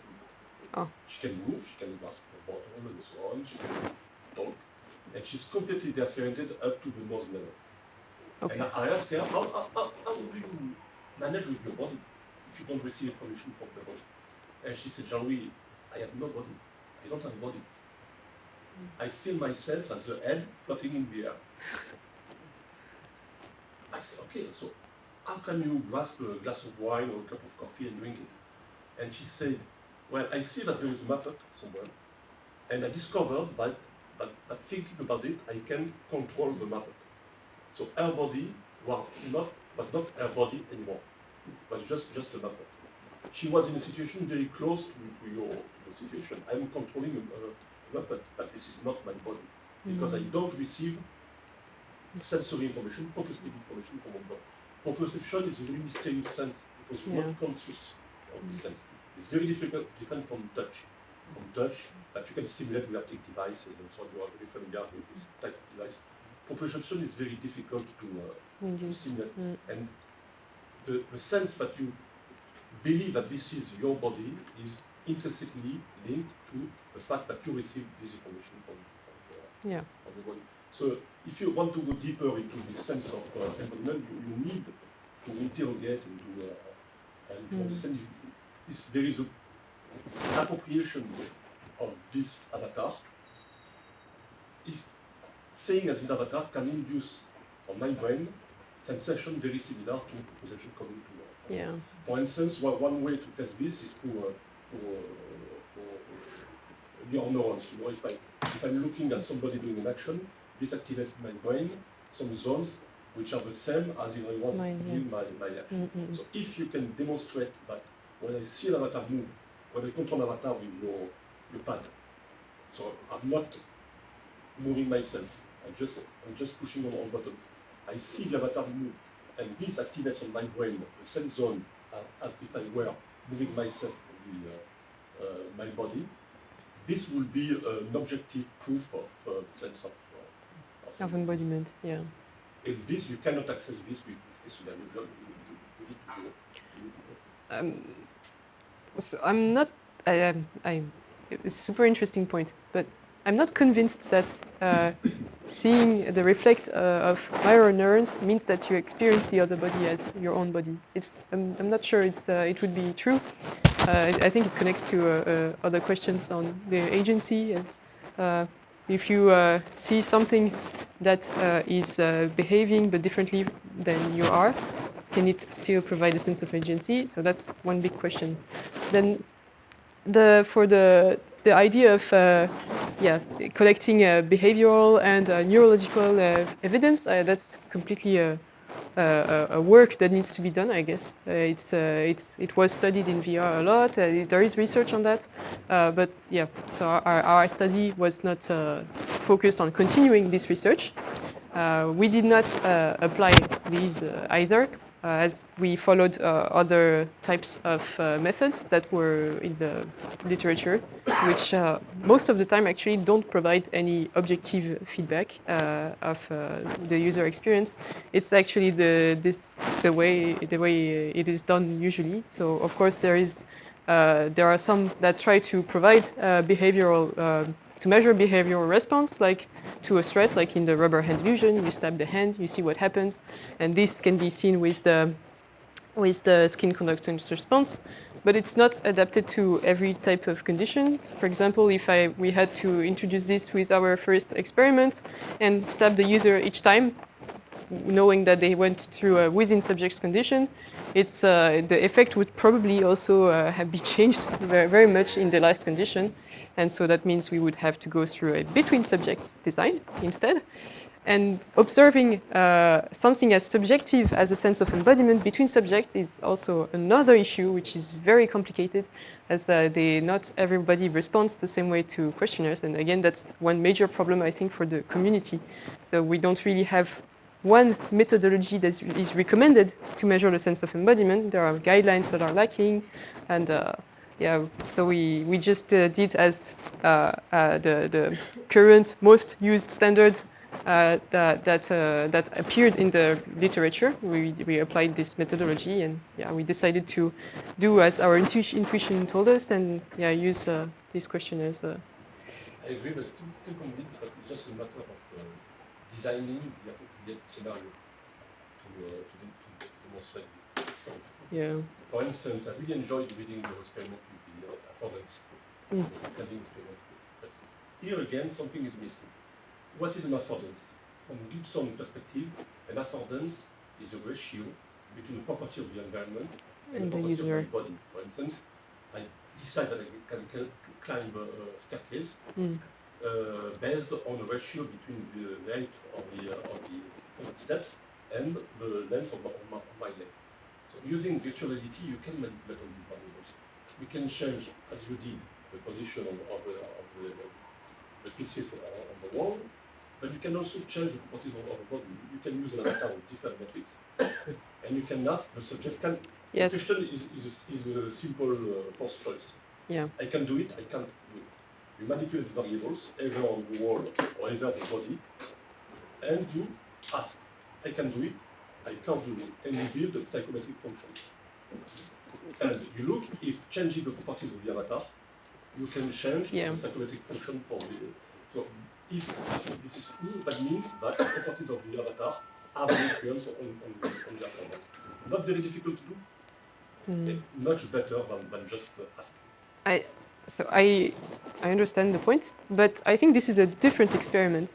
So it's if you modify the aspect of the avatar, you're not testing whether having a copy of the user is helpful in the environment. It's testing whether showing something that we pretend to be a copy and testing if this modifies the user's perception of their affordances. But this relies on the fact that users will see or not whether it's their own body or not. Maybe it's not well expressed, but in our case, we had an avatar which was customized with several parameters, and users could see their avatars before trying it, put themselves in its place, look at the body's length, and confirm that it was well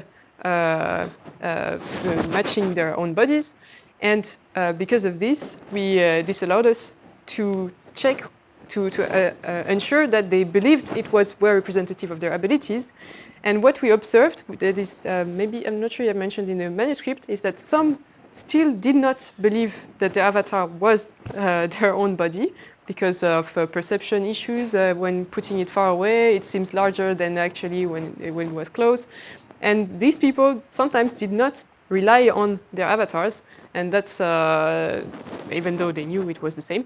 And so that's another question. It's how do people rely on avatars and how they represent them compared to what we want to test, which was, can avatars that are identical actually help affordance perception? It's a different question, I guess. But okay, again, it's just a matter of protocol. To answer the question as you formulate, I would use a different protocol. I would change the properties of the body, yeah. test the affordance, then come back to reality. Once you have trained with a different body, you come back to reality, and you see if in the real world, with my own body, my affordance changed. So you test my affordance with my own body, then you train the virtual reality system by changing the properties of body, and then you retest the real body. If there is an appropriation of the avatar, then you expect a change of this affordance when I come back to my own body. Because this is what we call plasticity. But it's just if the avatar has an influence on my sense of my body, then you should be able to demonstrate it by this type of experiment. Okay. I have just a last question. I know that in the field of virtual reality, technical issues are very important because, of course, it's very difficult to see the reality using these techniques. What you point in the manuscript are being technical challenges. Of course, there are a lot of technical challenges. Most of the time are technical issues. I mean, you are using some technology. This technology has an effect on human behavior. Then you have to find a new technology to counteract for this effect on human behavior, and so on. It's just a chain of technologies. For instance, I saw on your video something which we know very well, the effect of lag. Latency, lag, and discrepancies between positioning of the sensor and so on. This is a big issue if you want to appropriate, especially in your case when you see the end and the avatar. If you don't see your end, it's not a matter. If there are some discrepancies, I can adapt it to them. Yeah. And my brain is able to create new remapping between perception and vision. But in your case, you see the end and you see the... both, yeah. And you see the... so did you see a specific effect of this, especially comparing the OST versus the VST? Because in the VST, you can, in the VST, you can compensate mask the end and so on. So yes, I think latency is super important for that. But again, it depends on the visibility of the avatar and how users focus on it. So I think for the first experiment, yes, we had both the virtual avatar and the real avatar, the real person together. And when we implemented the system, we tried to minimize the latency so that it would fit the previous what previous research said the minimum latency should be. Well, maximum latency should not be before it impacts the sense of embodiment. And we could enter this point. But what also helped is the fact that users were wearing glasses that were shutter glasses for the 3D active screen that we had. And this made the real world a little bit dimmer compared to the virtual content, which appeared very bright. And we were kind of in the same scenario as in the paper I mentioned in the literature review, where the real body was 25% visible and the real body 75%. And so this really, I think, allowed removing the distraction of the real body underneath. But of course, it's one limitation. When anybody that uses current the devices like this one and tries to move their hands with fast motions, they will see a latency. So in our case, during the embodiment in AR, we only performed slow movements. So that was one restriction again, like drumming with a specific rhythm. We made them train before the experiment on how to do this rhythm in the correct space and not too fast. And I guess this allowed limiting the effect of latency as much as we could. But yeah, in practice, definitely it's something has to be to be done about it. Thank you very much for this answer. This is typically a case where technological issues are influencing behavior. Because if your brain, automaticians know that if you have a system with delayed feedback, one way to solve the problem is to increase damping. So to slow down the dynamics of the system. The brain is doing exactly the same. If you put an HLD and there is a lag, the brain will decide to move slower. So that means that technical issues have a direct impact on even human behavior, which is what you want to do. Yes. Okay, anyway, thank you very much for that. Thank you. Thank you. So in order to give the last word to Martin and Anatole, just a few words, general comments and one question. I would like to say I really appreciate your work. Because first it deals with an important subject, the avatars, that we'll hear more and more about, especially if metaverse really finds their place. We don't know, but it's a possibility. I will come back to this context in my question. I also like your different proposals, like your avatarization continuum, as well as the various study you conduct with multiple users. It eliminates a lot of time and energy, and you perform it in a very pertinent and rigorous way. So I think we have to mention it. And last but not least, I really appreciate the ideas in the chapter 6, where you suggest mentally preparing the user. A kind of training for embodiment that I find very promising. And also, this morning we assisted to the PhD of Adélaïde, and it's a kind of link between you two, because Adélaïde work on training for the use of PCI, so we are all, it's not, I'm going to say, you are members of the same team, your scheme, and I think we can see, we can perceive this link, and I really appreciate it. Just one question. I mentioned metaverse in my previous words. I would like to come back to some ethical issues, and thank you very much for your last time, because it gave me some support that I plan for you. I would like to know if you have any opinion or precise ideas on a way to perform some protection to user against some harassment, aggression, some kind of people taking the control of your avatar. Do you have any ideas, or do you know some precise work? It's a super interesting but difficult question. I think this is already, yes, this is already something that is problematic today. So there is identity theft many times with fake, how do you call that? The fake videos where people appear when it's not them, but it's an algorithm that created the videos. Yeah, and now it's there's still, I think, I don't think there's an answer to how we can prevent that, because the data is everywhere online. People have social networks where they have photos, videos of themselves, and they cannot control how this goes into the computers of others, how it is stored in most cases. So I think the first step would be to have a better control of this data, being able to retrieve it, own it, and completely erase it. That's super important. And also to have a way to identify who is the author of the data and who is using it. So I don't know how could this happen, but I guess we could have an identity system that is at the government scale of numeric data, and where people have tokens for verification. It's maybe a dumb idea. I'm not sure how realistic it is, but for sure we need to make this ownership and how images are used more secure, and it is not the case already today. Okay. I will switch to French to the last part of my intervention in order to share with the audience from that one. Donc, je voudrais conclure en te remerciant, toi ainsi que Martin et Anatole pour m'avoir invité à cette soutenance que j'ai beaucoup appréciée. Et puis, je rassure celles et ceux d'entre vous qui ont assisté à la soutenance de Aline ce matin.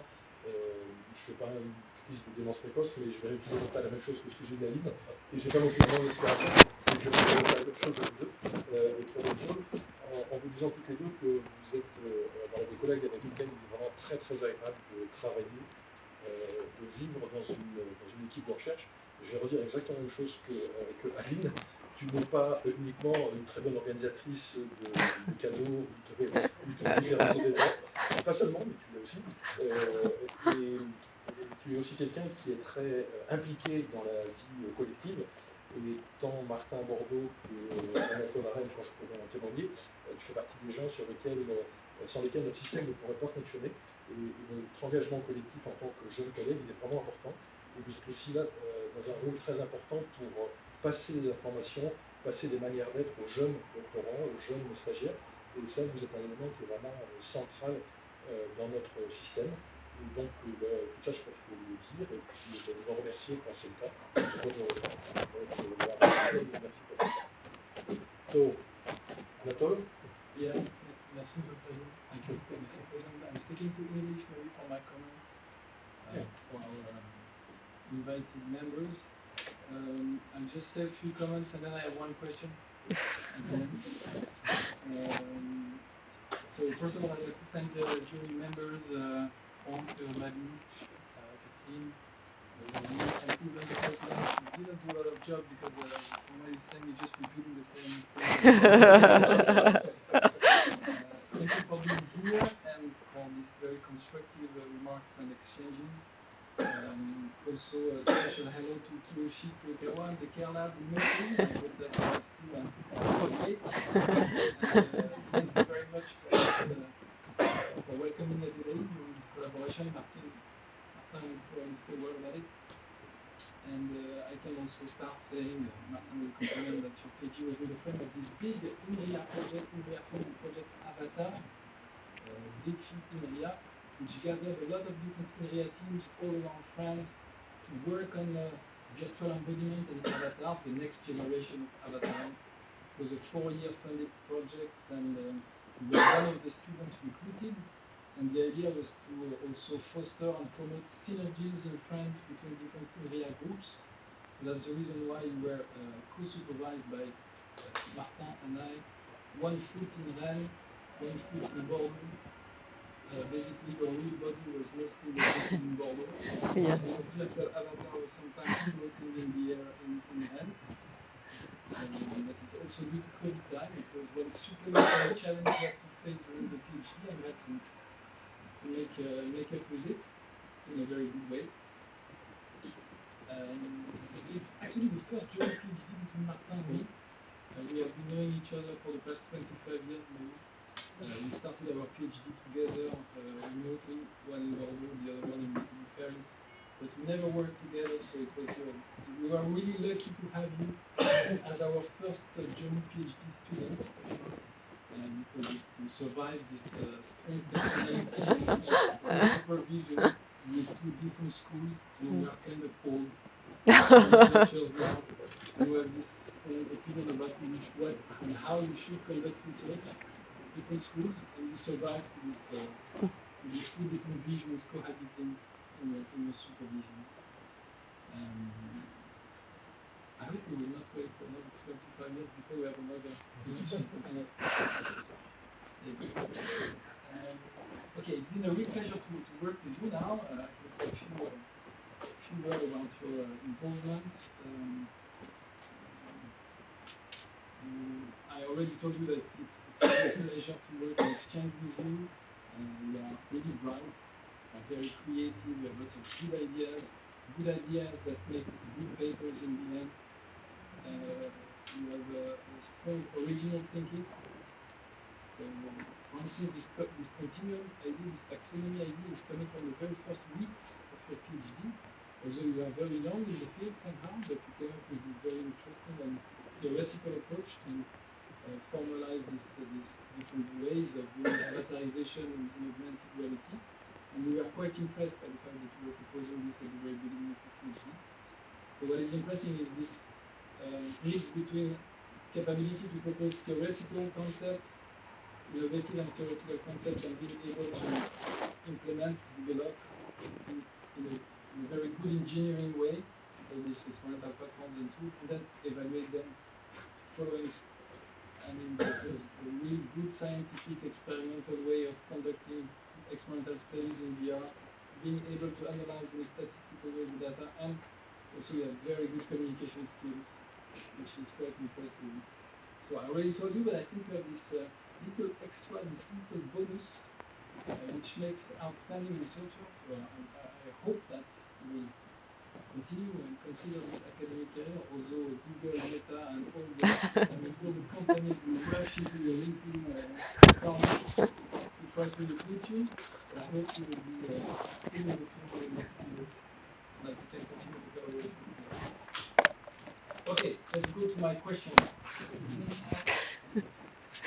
I was wondering, after all these experiments with avatars, so what would be the avatar that you would choose to represent you in augmented reality in the future? Oh.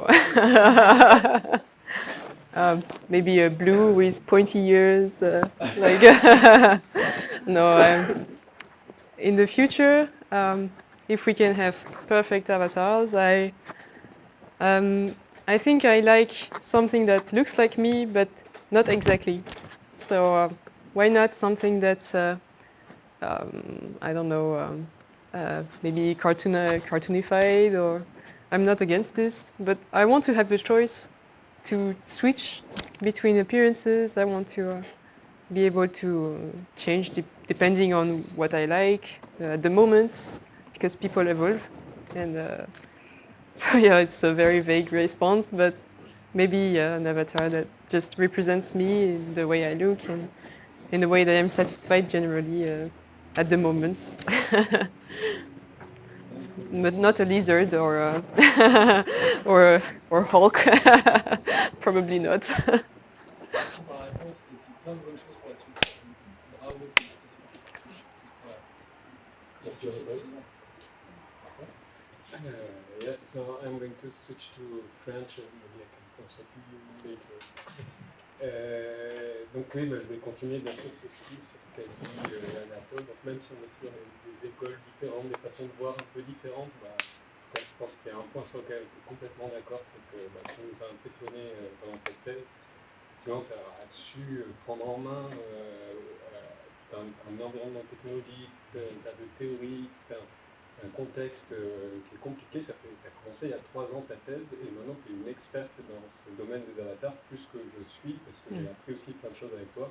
Et puis tu peux avoir des discussions scientifiques avec des experts en neurosciences, en réalité virtuelle. Et assez souvent, voilà, dans cette thèse, effectivement, je n'ai pas l'impression de discuter avec une doctorante, mais avec une collègue, et vraiment sur voilà, tout un tas de discussions super intéressantes avec, comme c'était mis, des choses très techniques, des choses plus théoriques, des choses plus créatives. Donc voilà, c'était vraiment très agréable de bosser avec toi là-dessus. Donc oui, tu as commencé il y a 3 ans à peu près, donc je me rappelle, on s'est rencontrés à l'ENSER, donc une école d'ingénieurs à côté.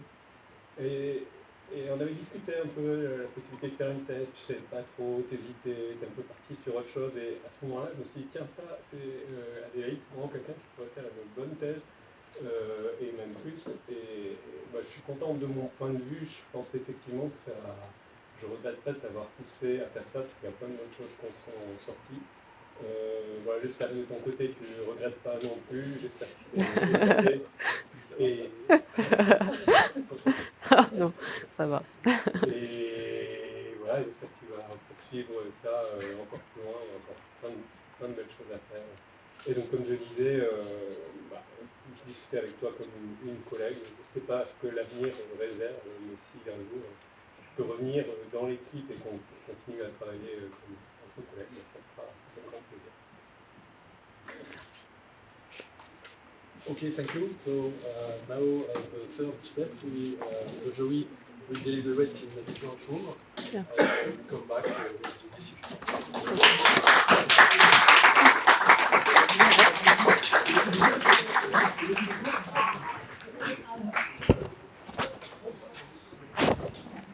Très bien. Donc Adélaïde, le jury s'est réuni pour délibérer, ce fut rapide comme tu as pu le voir, et donc on tenait à te dire un certain nombre de choses. Donc d'abord, le jury a unanimement apprécié la très grande qualité de ta présentation. On a trouvé que ton exposé était transparent, était très clair, ton exposé est très bien structuré, très bien illustré. Tu as donné en termes de temps une part égale aux différentes parties que tu avait prévu, et donc tout ça, ça donne une présentation très claire que nous avons tous appréciée. On a pu apprécier à travers ta présentation ce que nous avions vu déjà à la lecture de ton rapport sur le spectre très large, très étendu, puisque tu as des contributions à la fois théoriques, méthodologiques, expérimentales, jusqu'à des questions sociétales sur la fin de ton exposé. Et donc c'est un spectre large qu'on ne voit pas dans toutes les thèses et qu'on a apprécié. Le tout en 3 ans, incluant l'épidémie de Covid, et donc ça c'est remarquable parce qu'on sait que c'est quelque chose qui a été une contrainte supplémentaire et tu t'en es très très bien sorti là. En ce qui concerne les réponses à nos questions, qui ont été très nombreuses, qui ont été très différentes, puisqu'on avait tous des champs d'expertise qui étaient variés, tu as su répondre d'une très bonne façon. Très honnêtement, donc il y a des choses sur lesquelles tu n'avais pas d'idée, tu nous le disais, puis même en disant que tu n'étais pas d'accord avec Jean-Louis par exemple, et avec les arguments. Plein de gens pas d'accord avec Jean-Louis. Rejoins un grand club, c'est ça. Et donc ça c'est quelque chose qu'on a apprécié, et finalement ce qu'on a tous constaté, c'est que tu n'étais plus une étudiante, mais tu étais devenue une experte, comme Martin l'a dit dans son discours. Tu as acquis une expertise et tu es une véritable collègue. Donc, pour toutes ces raisons, nous sommes très heureux de te décerner le titre de docteur de l'Université de Bordeaux. Bravo.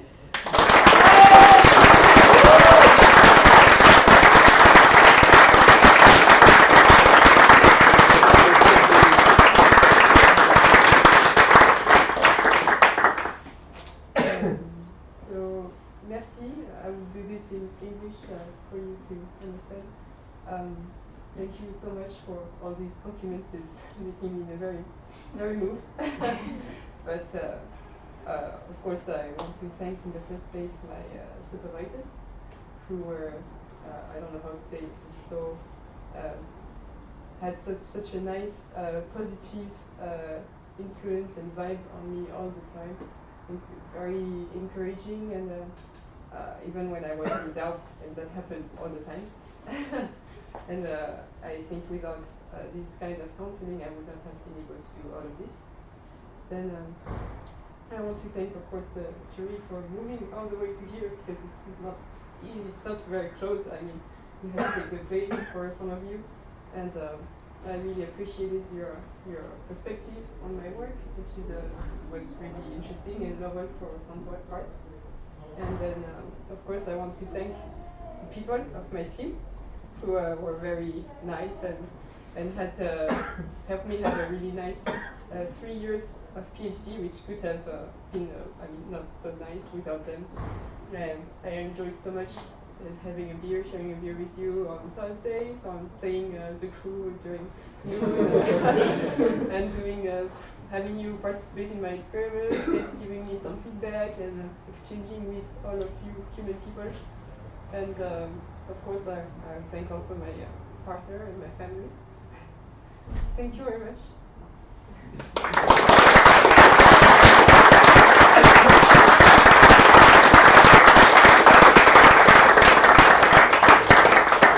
Please enjoy the buffet. There is champagne and beer also, for those who don't like champagne. Thank you again. Bravo.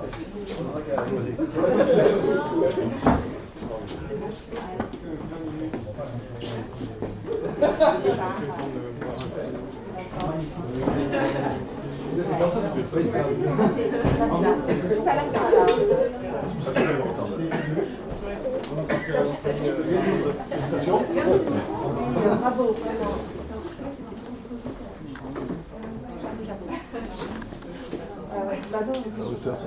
Ça va mieux?